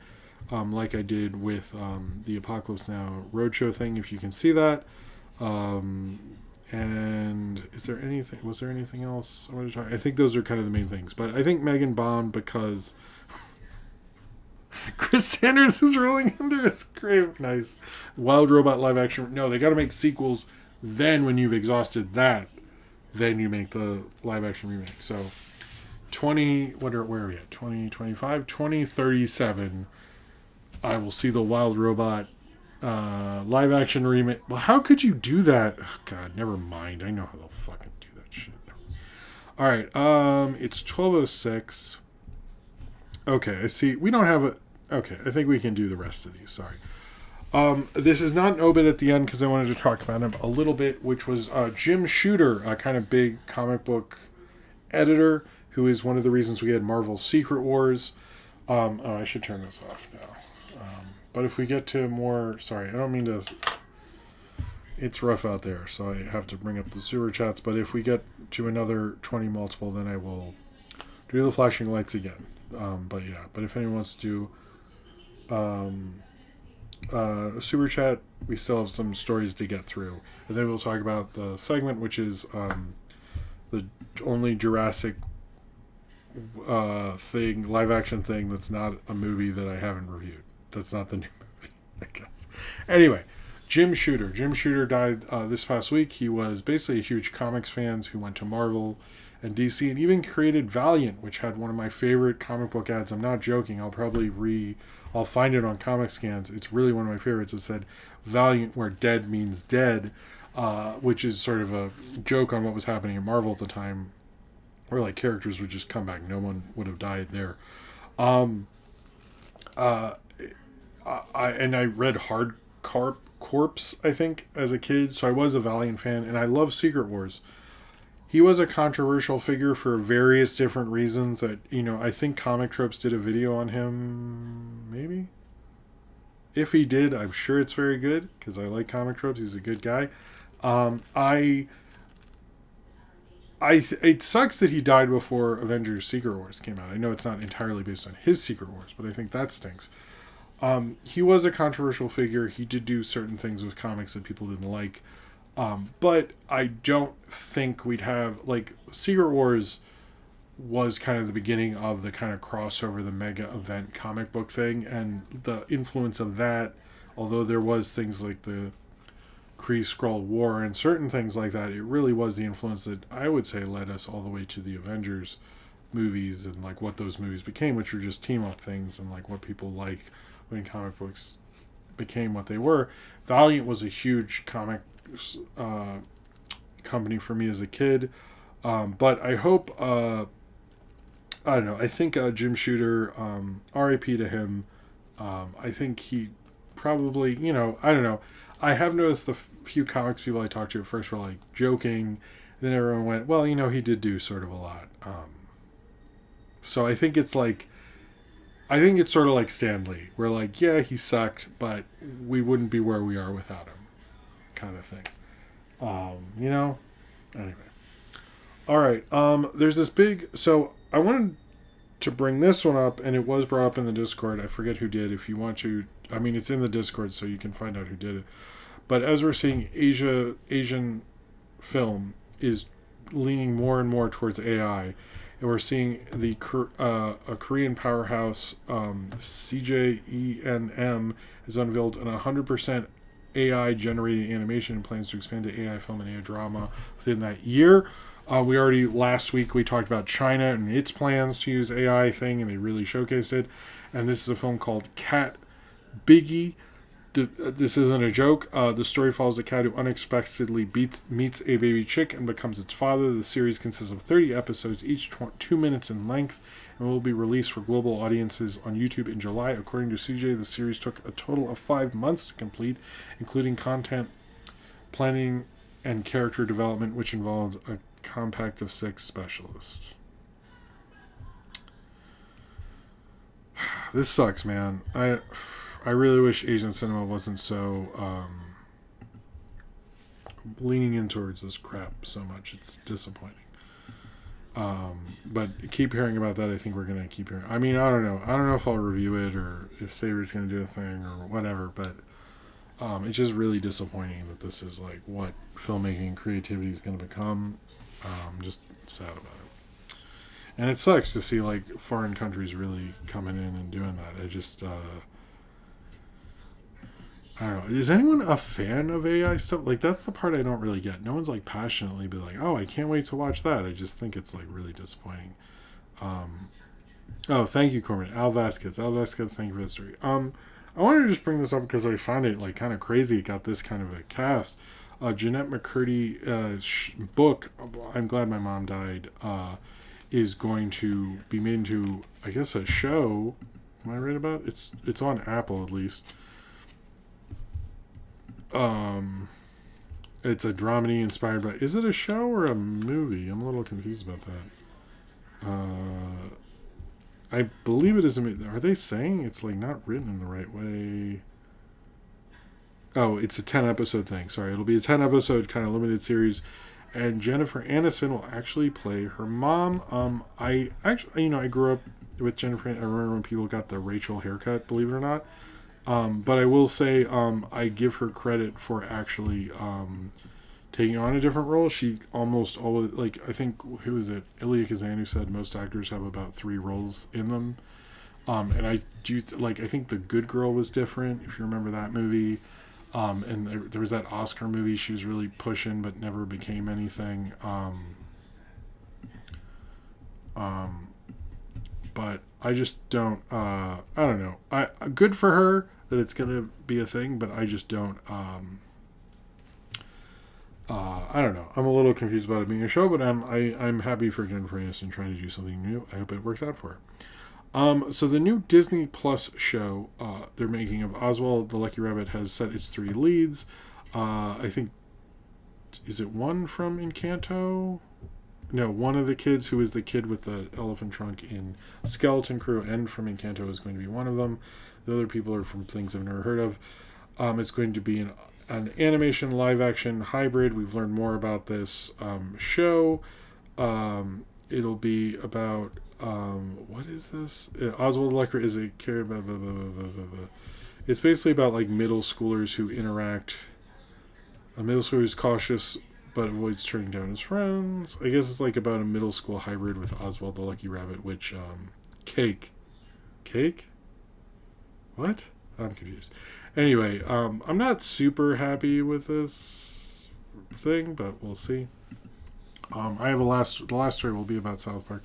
Supposedly, this is one Cinderam told me about. The Hollywood Foreign Press, which we thought was over, is coming back to reemerge.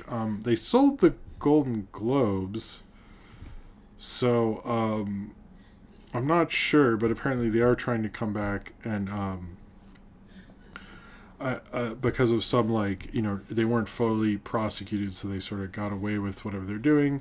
But we thought they were gone, and they've come right back. I'm not exactly sure what their plan is. But I mean, Penske Media, who owns pretty much all the trades, bought the Golden Globes, so I'm not sure what they plan on doing.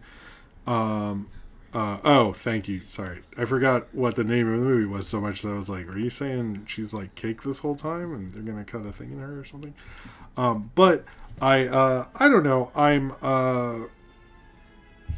I'm not exactly sure what they're going to do. They barely did anything that isn't the Golden Globes, but it sucks that Palpatine has returned. This is the last thing before the break. So basically, South Park was supposed to come out on, what was it, the 9th, and they've delayed it to the 23rd.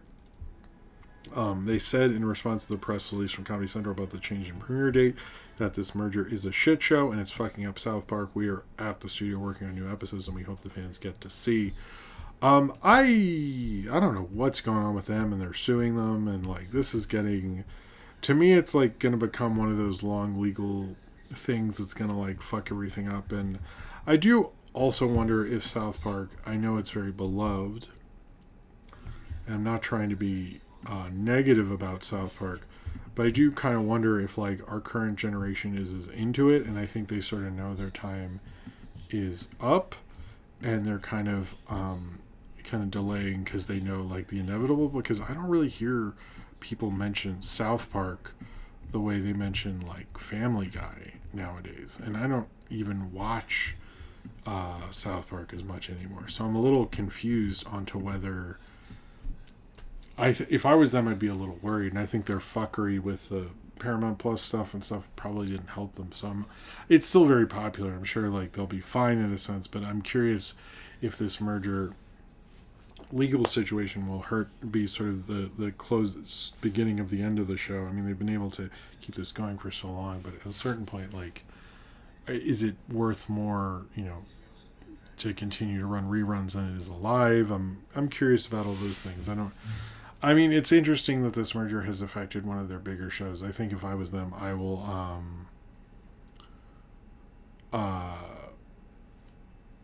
if I was there, I would try to like make sure that happened. I think that's a huge fuck up if they mess up the legacy of South Park, like one of their big earners at Viacom. So we'll see. But yeah, it's been a while between seasons. I just don't. I don't know if it's still. I don't know. I mean, maybe they'll pull out a great one, you know. But it's been a while. We'll see. We'll see. I'm sure it's still a big show. I'm just like 2 years off and like in even more delay. Like this is not going to help in the long run. Like if you're really responsibly running your network, you shouldn't be doing stuff like that. All right. So we're at 12:17. I think we'll probably, as I always say, I need to get that bingo card thing for one of these shows. I'm going to take a break, use the bathroom, freshen up a little bit, and then we will come.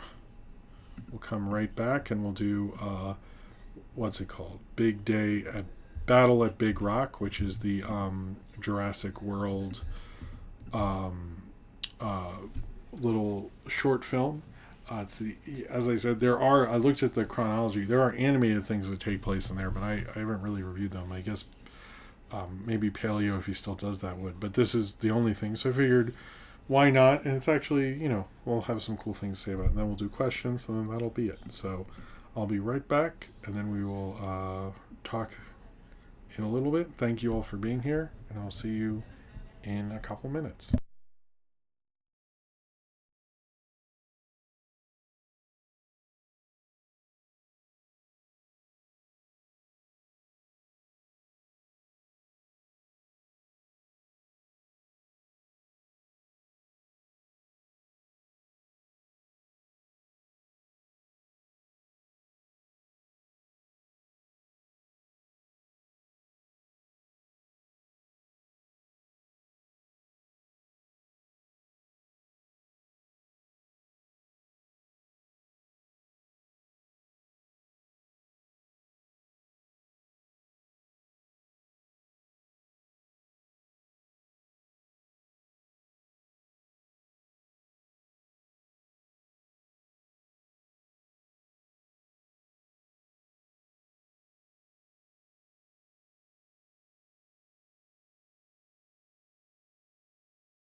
Huh, that's interesting. I'm more of a sharp cheddar person. I love an extra sharp cheddar. Yeah, or Gouda. I like a good aged Gouda is my favorite cheese. If you're asking in the chat. Shredded blend. You know what? I'm all into the cheese. All right. Let's sorry. Where are we? Hope everyone's having a good night. Thank you all for being here. Sorry if it is on a different night. If you would like to do, this is my last sort of super chat call to action or whatever. If you'd like to give a super chat before, this is your last kind of little bit here. So if you'd like to do that, please do so. That is enough of me begging. I'm going to take some Raptor because, hey, there's Medela Butterfly. Hey, I always love those. All right, I was going to take some, and now it's warranted. Cheers to you, Medela Butterfly. It's actually stayed cold, which is, it's fruit punch energy drink. I didn't see another flavor, but I do like this little Raptor. Maybe if this still exists when they make it, if they make another Jurassic movie, maybe I'll do another one then. What are my plans? I think we're watching fireworks, but I wouldn't mind just staying inside and chilling. I have to work, so not too many fun. And I'm gonna watch Saboteur. I know I'm watching Saboteur. I'm excited for that. That's like, because last July 4th I watched. We did get to see fireworks in a cool location, and I watched Beverly Hills Cop 2 because I'd seen 1, and 2 is interesting. It's like kind of more action, and then I realized, like, I don't know, this is a weird thing to think, and I've thought of it ever since, but in Beverly Hills Cop 2, like the headlights come up like this, like that's a cool car thing, and I was like, oh, that was a cool car thing in the 80s. I was like, but my mom's car did that at the same time. So did my mom have a cool car, or was Eddie Murphy not that cool? Anyway, but I remember thinking like, oh, it's sometimes when you watch an old movie and it's very much presented like, look at this cool new thing, and you're like, oh, I mean, was that a cool thing for you guys back then? And like that was one of those. Although I like the Brigitte Nielsen thing. Like, it's a cool action movie. It's just like very odd follow up to Beverly Hills Cop. I don't know. Part of me was like, maybe I'll watch it one every July 4th, and then I like look at the theme park thing in 3. I'm like, yeah, I don't know if I'm doing that, and I'm not super into watching 4, so I might have just stopped with the Beverly Hills Cop movie, so switched to Hitchcock. I don't know. I used to watch Independence Day every July 4th, and now I'm like kind of sick of it. But I think that'll be the throwback. I usually do that. So what is everyone else doing on July 4th? Let me know. I'm curious. Even if you're not American. I think the problem is with New York is like we haven't had any fireworks tonight, have we, actually? Okay. You can't really ignore the fireworks because they're everywhere, so it's like people are like, I'm not celebrating. Like if I lived in a different place, I would ignore it, but I can't really ignore it. It's gonna be like, I will know when the fireworks go off, so we'll see. Even if I'm home or not home, doesn't matter. Like little Nikita, oh, that's interesting. Captain America, yeah, my son loves it. In fact, he likes Captain America so much, he told me today we saw like American flags out. He was like, hey Toasty Jackson, how's it going? He thought American flags were there to represent Captain America, not America. And I was like, that's a better way to think of it. You know, Captain America is better than actual America right now. So, all right, let's talk about this now. Hold on, let me look up. Is it Jurassic World? Is it Fallen? Okay, so today we're going to talk about Battle at Big Rock. Sorry. Today we're going to talk about... I shouldn't stroke my beard on that. Today we're going to talk about Battle at Big Rock, the Jurassic World short. So if you saw Jurassic World Fallen Kingdom, at the end of that film, it was revealed that they sort of let all the dinosaurs go, and they're dinosaurs in the real world, sort of like existing like how animals are, and the real world sort of had to adapt to dinosaurs just like being there, like in New York City, like I saw today with the big, I guess it's a brontosaurus or something. I probably isn't. Don't dinosaur cancel me.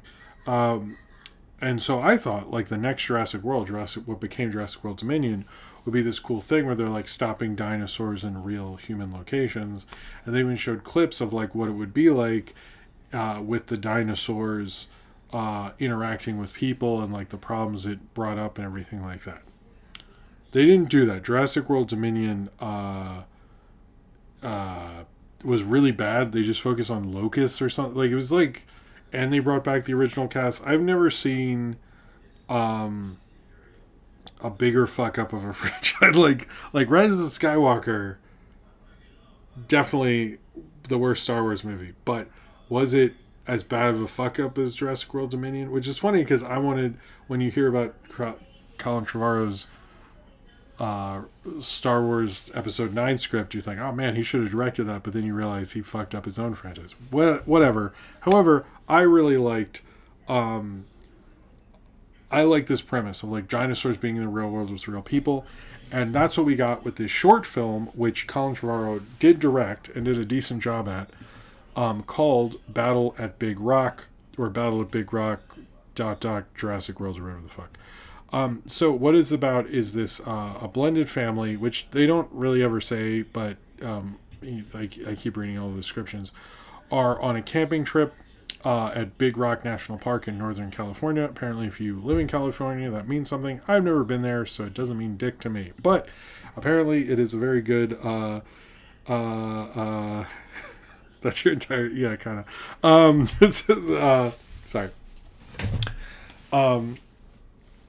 This family is camping.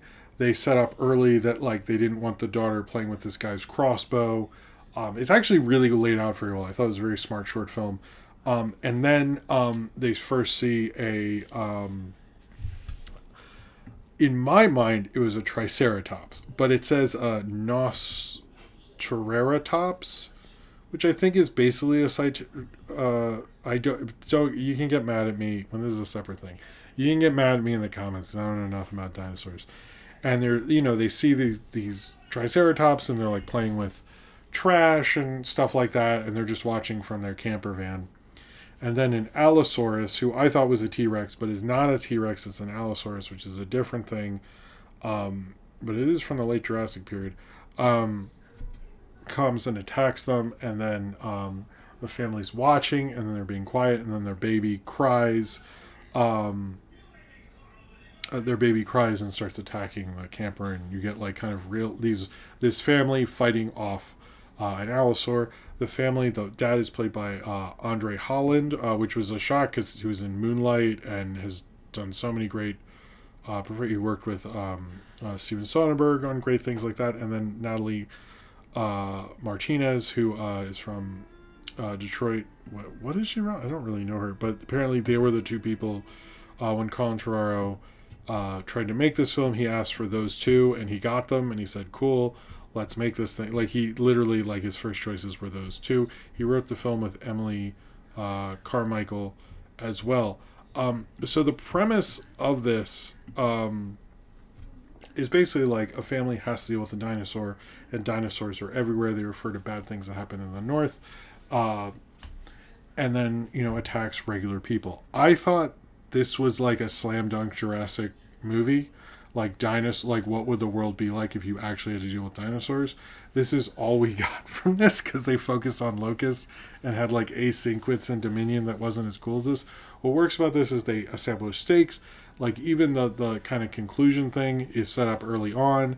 It's very much a very well told, well figured out short, and I really like that about it. I honestly thought it was much better Colin Trevorrow directing than like, I don't know, even better than Jurassic World. It might be one of my more on my top. If I was going to rank all the Jurassic things, my kind of two favorites are obviously the first one. That's everyone's favorite. And maybe Jurassic Park 3 and Jurassic World, I don't know. After 3, I don't really give a shit. But this is one I quite liked. The only part I didn't love is like they have to get the baby out of the high chair after the camper van thing's been pushed over. And that really did feel like they they didn't commit to, like, the passion wasn't there. I didn't really feel that one. I was like, this is not the great, like, I feel like you could have brought it a little more. It just felt like they were just kind of trying to do it. But I thought this is a great short. It's a great addition to the franchise. If you like Jurassic Park stuff, this is 100% something you should check out. I wish I had heard they maybe played it in theaters a few times, but it seems like that was canceled. Like, that never happened every time I look it up. So I swore it was going to get a theatrical release before Hobbs and Shaw or something, but it seems like it wasn't canceled, it just didn't happen. So I don't know, it's definitely, like, if I was going to rank Colin Trevorrow things, especially his studio stuff, I might put it pretty high up there. But I thought it was really good. I thought it was a really good short. I thought it was a great place to take the Jurassic stuff. I wish we got this movie. Like, it was just like a family experiencing what society and their lives have changed because dinosaurs are in real life. Like, that's a cool movie. Like, why show Chris Pratt and Clone Girl and Bryce Dallas Howard?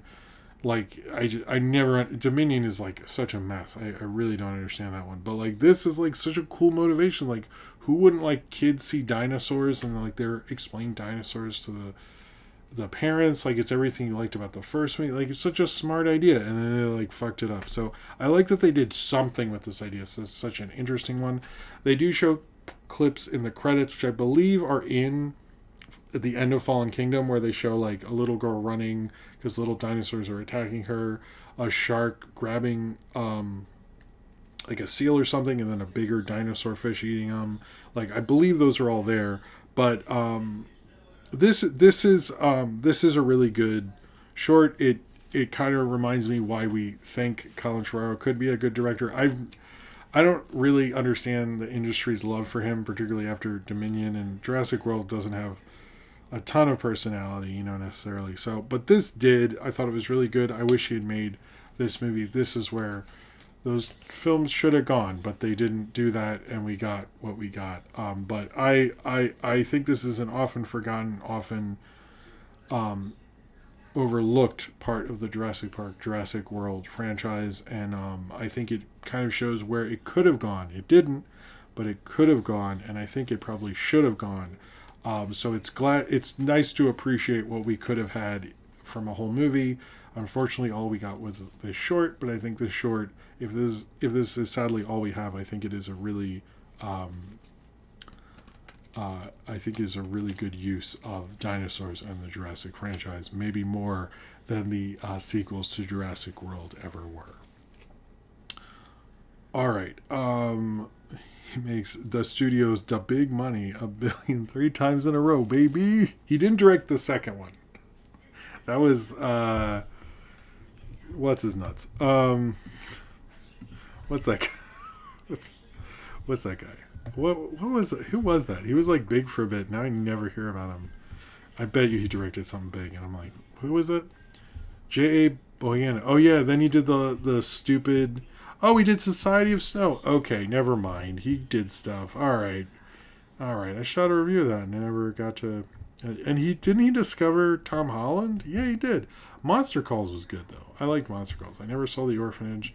I saw The Impossible. Meh. Yeah, he okay. He is. It's late. I can call him what's his nuts if I want to. All right. Book of Henry's Colin Trevorrow. I'm not talking. I never understood. And Brad Bird likes him. Like, what the fuck is that about? I really hate that so much. That Brad Bird was the reason he got Jurassic World. Man, like I was saying a couple weeks ago, I'm telling you, Brad Bird not as good as people think he is. All right. We didn't talk about the New York Times. Okay, hold on. Before we end, this is sort of a mini segment. I wanted to talk about the New York Times best movies list. We'll just go long. Fuck it. I don't give a shit. Who needs sleep? Clearly not me. I wanted to talk about this. So before we do questions, I didn't write questions below, so we're good. So there's a New York Times list, the 100 best movies of the 21st century. I don't love the Times for a variety of different reasons. And I don't look. Oh, we heard fireworks. There we go. Okay, I'll try to check out Home Base. Not tonight, but I did see Sight of Snow and shot a review. Maybe I don't know when I'll get that. Anyway, um, I don't like the Times, but I am a real sucker for film lists. One of the reasons I really understood, not completely obviously, but learned a lot about classic Hollywood was the AFI's top 100 list. And in '98, I believe that came out. That was like my thing that summer, was seeing as many of those as I can. I saw a lot of them, but ever since then, when there's 100 best movies list, I end up with like a few I haven't seen, but not that many because I've seen too many movies now. So I have the reverse problem now. No, it's just this in the questions, guys. But I will say, so I actually thought I had 93, and then I made a mistake. I realized, because you can check off like what to watch, which means what I want to watch, which is stuff you haven't seen and stuff you have. Now I thought I had 93, but I was wrong. It was 92 because I've actually, and I don't know how this will go over, not seen any of the Before Sunrise, Sunset, Linklater movie. I just have not seen them. I need to do that. And I accidentally I don't know why I did that, because I haven't, and I felt stupid. And I was going to show these in the stream, but I didn't have enough time to redo it. My main problem with this list entirely is like, one, like animation. Spirit Away made the top 10, which is awesome. I think I'd seen the whole top 10 and top 20, I'm pretty sure. But I thought it was odd that, like, I mean, Spirit Away made the top 10. I would have had it one or two. I like Mulholland Drive. I'm not as big of a fan as everyone else is, but I mean, I saw it in theaters, so I don't think Oceans. I've never seen. I don't know. I've seen. It just never got around to it. I don't know. I need to do it now. But I forget which Before movie they had. See, they're really small. If you've seen a lot of them, and I can't. Where is? Sorry if this is not. Anyway, I recommend you go through it, and you can do a checklist thing if you find it. But I'd seen 92.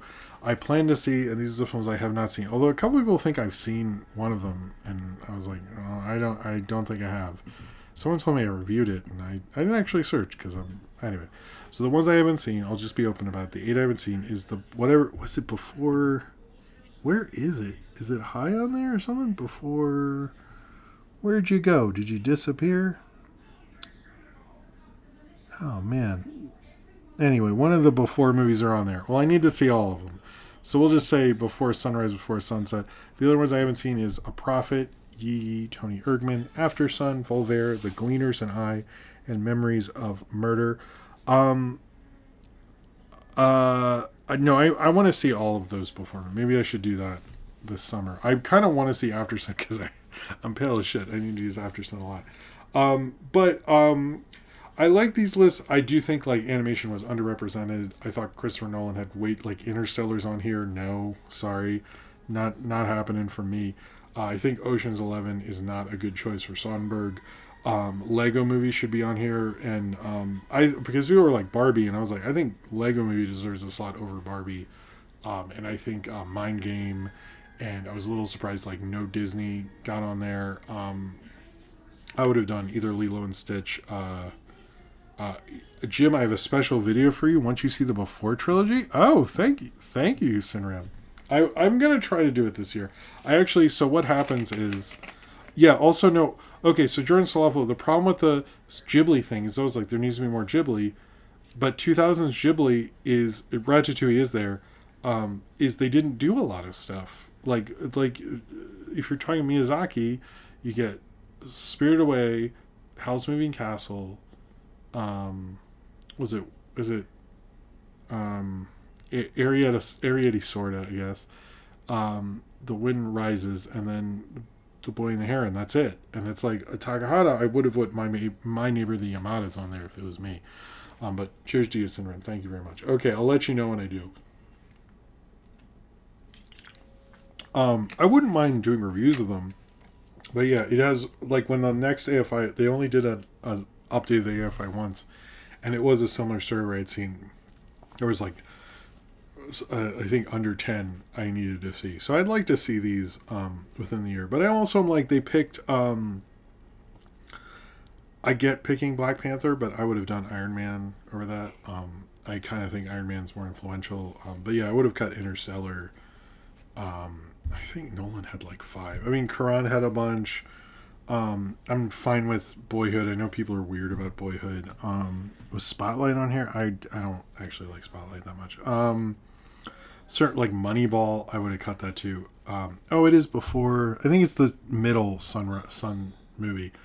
Oh yeah, because the other one's from the '90s, so it'd have to be the other ones.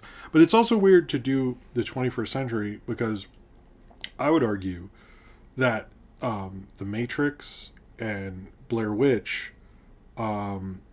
probably are super influential in those 25 years. You could actually make the point that those should be on here. So it's sort of like, I don't know. And I'm not the biggest Michael Clayton person, but and like I don't know. There's certain, but I would like more animation. I sort of didn't love that. Like I would have done Mind Game. I would have done Lego Movie, maybe a Zootopia or a Frozen or Lilo and Stitch.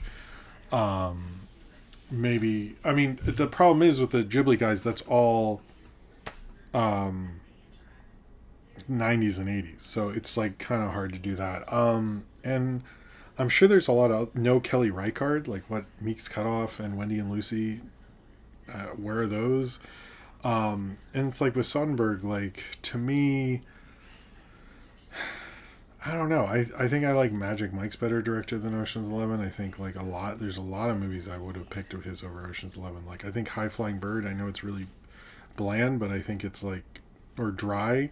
But I don't know. You know, I would have gone, in Pixar, it's like The Incredibles isn't on there.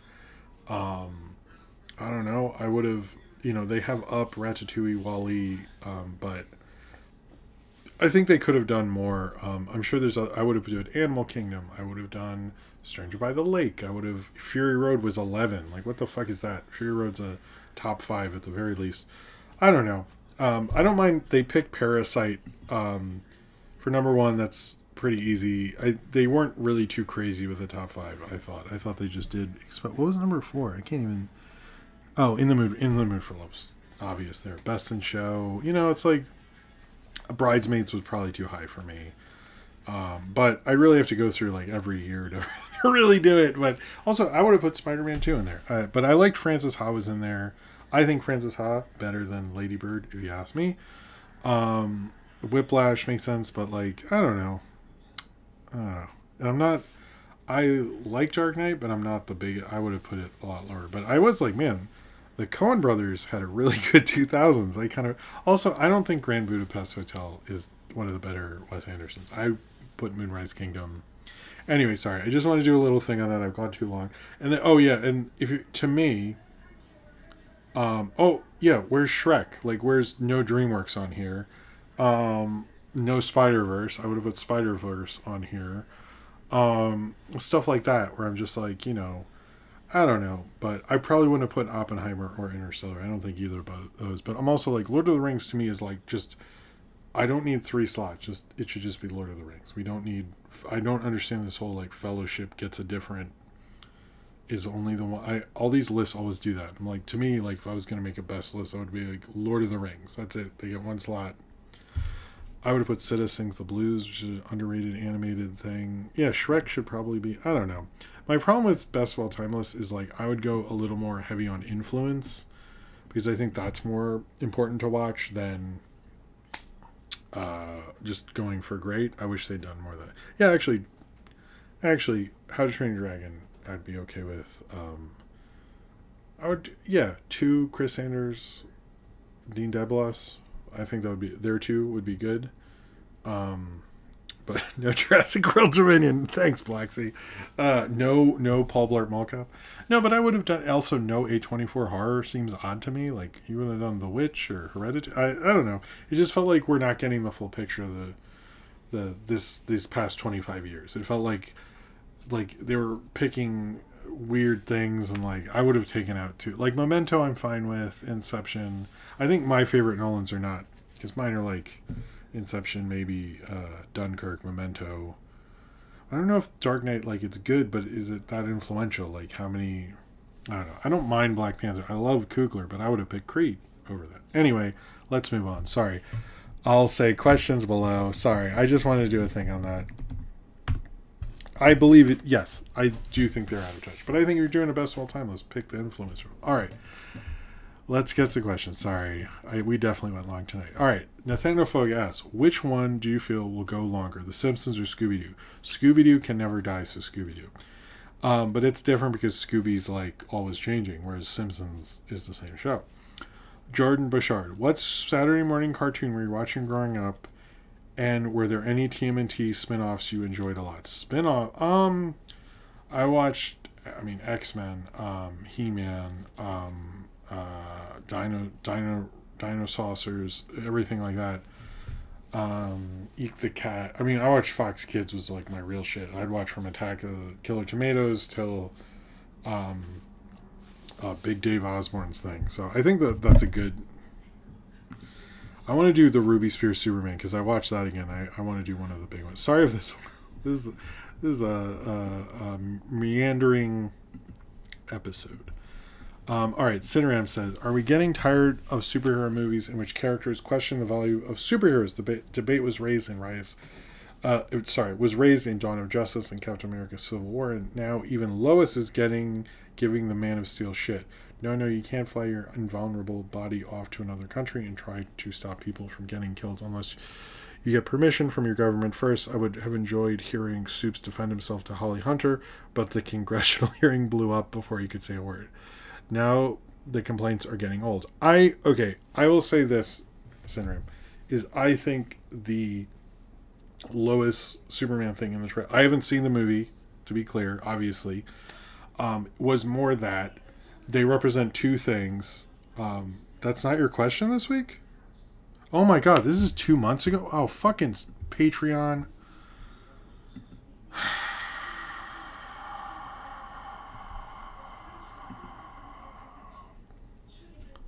Hold on. Sorry.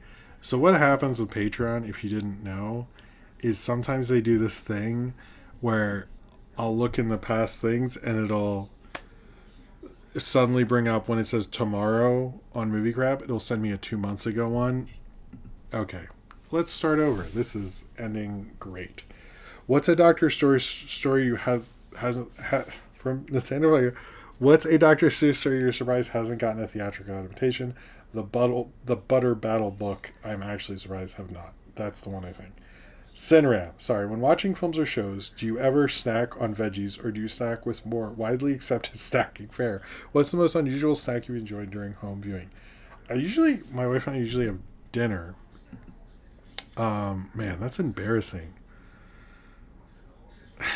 Fucking Patreon. They do that to me all the time. It's annoying. All right. Anyway, sorry. Because this has happened to me before, but I've never gotten caught where I'm setting up for the show and I go, wait a minute, sorry. We usually have dinner a lot during movies because the kids are in bed and we want to have a meal. It's time for us to actually eat and enjoy our meal and stuff. But I will say, weirdest thing, I used to have hard pretzels with root beer when I was a kid, and I loved it. And now I'm I would not do that, and that was such a thing for me as a kid. So, thank you for pointing that out, Syndrome. It's my fault. I'm blaming Patreon, but they shouldn't do that. All right, Austin, this is the last question. Sorry, hey Jim, sorry, crazy busy today, getting stuff ready. Great show. And yada yada, Mamma Mia 3. My question is the Rocky and Bullwinkle show, I imagine you watched on MeToons, do you have a short from it and or favorite character overall? I used to actually love George of the Jungle. I kind of just like the regular, I used to like Bullwinkle a lot as a kid. And I still like him when I watch him on MeTV Tunes. So, yeah. Alright, let's move on. Jesus. I feel really dumb now. Thank you for saying something, Sinram. Okay. Let's try to get through as many of these as we can because it is late, and all that stuff. Okay, Cornbread. What's the ETA on the banana fruit sticker pics in the Discord? Need from pics. The community will crumble without them. Really might collapse. Amelia Perez might win another Oscar. I'll take a picture of it in the next few days. Sorry. Zane Powers. What disastrous test screening like when the studio makes a really dumb decision either on feedback or audience they chose to sample? Magnificent Ambersons, because I forgot I was going to bring this up actually. Thank you for making the same Powers. They played Magnificent Ambersons in a college town on a Friday when everyone was really drunk, and it was like the wrong audience for that kind of movie. So I would say Magnificent Ambersons, it is why that movie got recut, because they picked a stupid way to test screen it. Bloxy Oxenwinkle, what property should do a crossover with Jurassic Park? Paul Blart. They always said a Fast and Furious thing, and I honestly think that would still be my favorite one. So, Zane Powers, are you worried that the masses of Snyder Bros will successfully derail the... No, I don't. I think those guys need to move the fuck on. Blood T, are you familiar with Going Rogue podcast? It's initially a Rogue One produced podcast, but they went on to other movies, and they had a good one about Chris Sanders here. I did know about that. I will try to check that out, because I'd like to hear that. Black Seahawks Uncle, should the Clutch Cargo animation style come back? I wouldn't mind it. Embla T, should Robert Eggers do the next How to Train Your Dragon live action? I mean, that I would be down for it. I think he would do a better job, to be honest. What's the worst speculation or fan casting for James Bond? Aaron Taylor Johnson. That guy has no personality. Like, why would that... Hey, Austin, why does Rocky and Bill Williams movie suck so much? I think it's because that is like a loose, crazy movie, and they didn't pick a loose, crazy director. Embla T, how did a young director survive without depending on AP? They had original ideas at one point. Cornbread, do you think in the long term Lightyear is the worst Pixar for what it relatively did to set back progress for Pixar? Do you think it wasn't if it wasn't Lightyear, it would have been the next one? No, because the next one was Elemental, and I think that worked out. But I think it was a thing that was going to happen eventually. Because, like, you look at what they did to Elio, it was going to happen at some point. Ratboy Mickey, red pill or blue? I forget which one it is. Whatever's the right one. Not plausible. Superman. I'm not a big soup person, so man. Ratboy Mickey, Burger King or McDonald's? I actually prefer Burger King, but I'm more of a Wendy's person because of the oh wow, there's a lot of questions. Because of the prices. Black Sack, will Superman deal with being questioned about morality of his action? I think he should. I think that question, sorry I didn't get to finish it, is more that she's more of the common thing of like bring up all these issues and stuff and derail it, and he's like, no, but I did the right thing. And I think it's just a good way, modern wise, to explain the different mentalities and explain like Superman's doing good, but people are just going to politically pick it apart, kind of thing. That's what I thought that scene represented. Zane Powers, since the first Bay Formers was almost 20 years ago, does that mean there will be nostalgia for it, so a new Bay Formers will make $1 bazillion? I sort of can see that, but I also think like some of these franchises need to rest, and Transformers really hasn't. Ratboy Mucky, can you pretend to be my dad for a drug test? I'm 25 and Mexican. Sure. Question, I'm unemployed. What should I do? Just apply to everything. It's a shit job market, man. I'm sorry. Austin, do you think we will get Jurassic Park 8 and we'll have DNA in the title 8 Sideways as a DNA stream? I would love that. I would actually like them to go back to the Jurassic Park. I don't like the Jurassic World name as much. Embla, I saw a trailer for Brideheart. It's a Rebel Wilson Die Hard riff during her wedding. Should we stop making movies now like Spielberg wanted to quit after seeing Lawrence of Arabia? No, but that movie sort of came and went. I don't know what they were thinking with that one. That's another one. Should not come out when it did. How would you slander Book of Henry like that? It will have you laugh. It will have you cry. Okay. It'll have you on your edge of your seat for such unique, imaginative thought. I wish I had reviewed it because this was to be bad. Ratboy Mickey, should I get the Fantastic Four pizza from Little Caesars? Absolutely. Embla, is the home starring Pete Davidson going to surprise the box office? I think it'll maybe do better than... I think that's a better concept than people are getting credit for. The West End, your favorite, forgot the next Bond actor. What do you think would be good to make the next Bond song? I think Sabrina Carpenter or Harry Styles are both decent choices. Yes. I don't think Harry Styles, though. I think, well, it depends on what it's going to be. If it's going to be a weird, sad Bond, actually get Radiohead this time instead of, like, picking Sam Smith.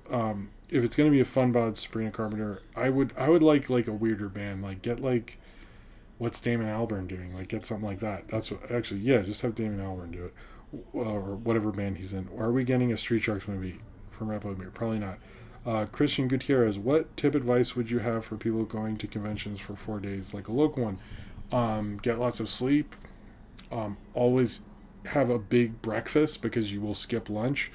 And do fun stuff. Just, and take as many pictures with you as you can. Have you taken your cats for a walk outside? No. Not plausible. Best soup. I'm more of a chili guy. Rat Boy Mickey, breathing or no more digital circus? I mean, I would like to breathe, so okay. We might have two. I think the last cornbread. Hold on. Where were we? I'm sorry. What was the shortest stream you've ever done? I think I'm not sure. So both Patreon and Google give you trouble every week. God, no, it's just like they shouldn't present like a tomorrow from 2 months ago. I think it's a little stupid. I don't know if this is. I forget which one it is. At the end, I'll check though. I need to write these records down at some point. Who's the shortest? I mean, I met babies, so maybe babies. Why is the Rocky Bullwinkle so good? Sure. Why do you think so many people out there say they enjoy the Rocky Bullwinkle? I don't know. I think it's the nostalgia. Never really got it, but it's been a while since I've seen it. Also, do you look down on people who still live with it? No, I think financially I get it, man. I think this is the last one. Have fun, Christian Gutierrez. Okay, this is the last question. I think it is. If I didn't, put it in the comments or go to the Discord. I will answer it. Cornbread, follow up to my Lightyear. That is not the right.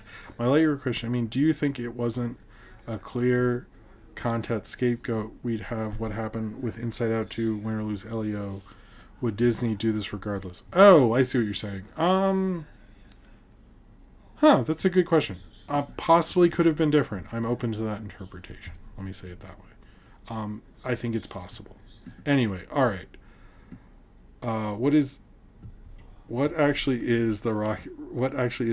It's an awesome cartoon show. All right, I think that is it. We have definitely gone. We're at 2 hours 11. That's not too long, but we started late. Anyway, thank you all for being here. If you don't like America or not, just like have some beers and have fun on July 4th or whatever you're doing. Just have a good time. Happy Canada Day to my Canadian fans. Thank you everyone for the super chat. I want to thank here. Black Sea Oxenwinkle, Taco Master, Black Sea Oxenwinkle, Sinram, Zane Powers, Austin, Zane Powers, Mandela Butterfly, and Sinram. Thank you very much for your support. Cheers to you. I think the next one will be the dinosaur one. That's my last Raptor thing. I don't know if I'll drink that much more of this medicine-ass energy drink. Thank you very much for being here. Thank you for watching the videos. Thank you for all your support. I'm really thank you all for all your just being cool. I will see you all next time. Have a good night, and I'll see you next week, probably on Thursday. And watch a good movie between now and then, hopefully. All right, see you all then. I'll see you next time. Peace.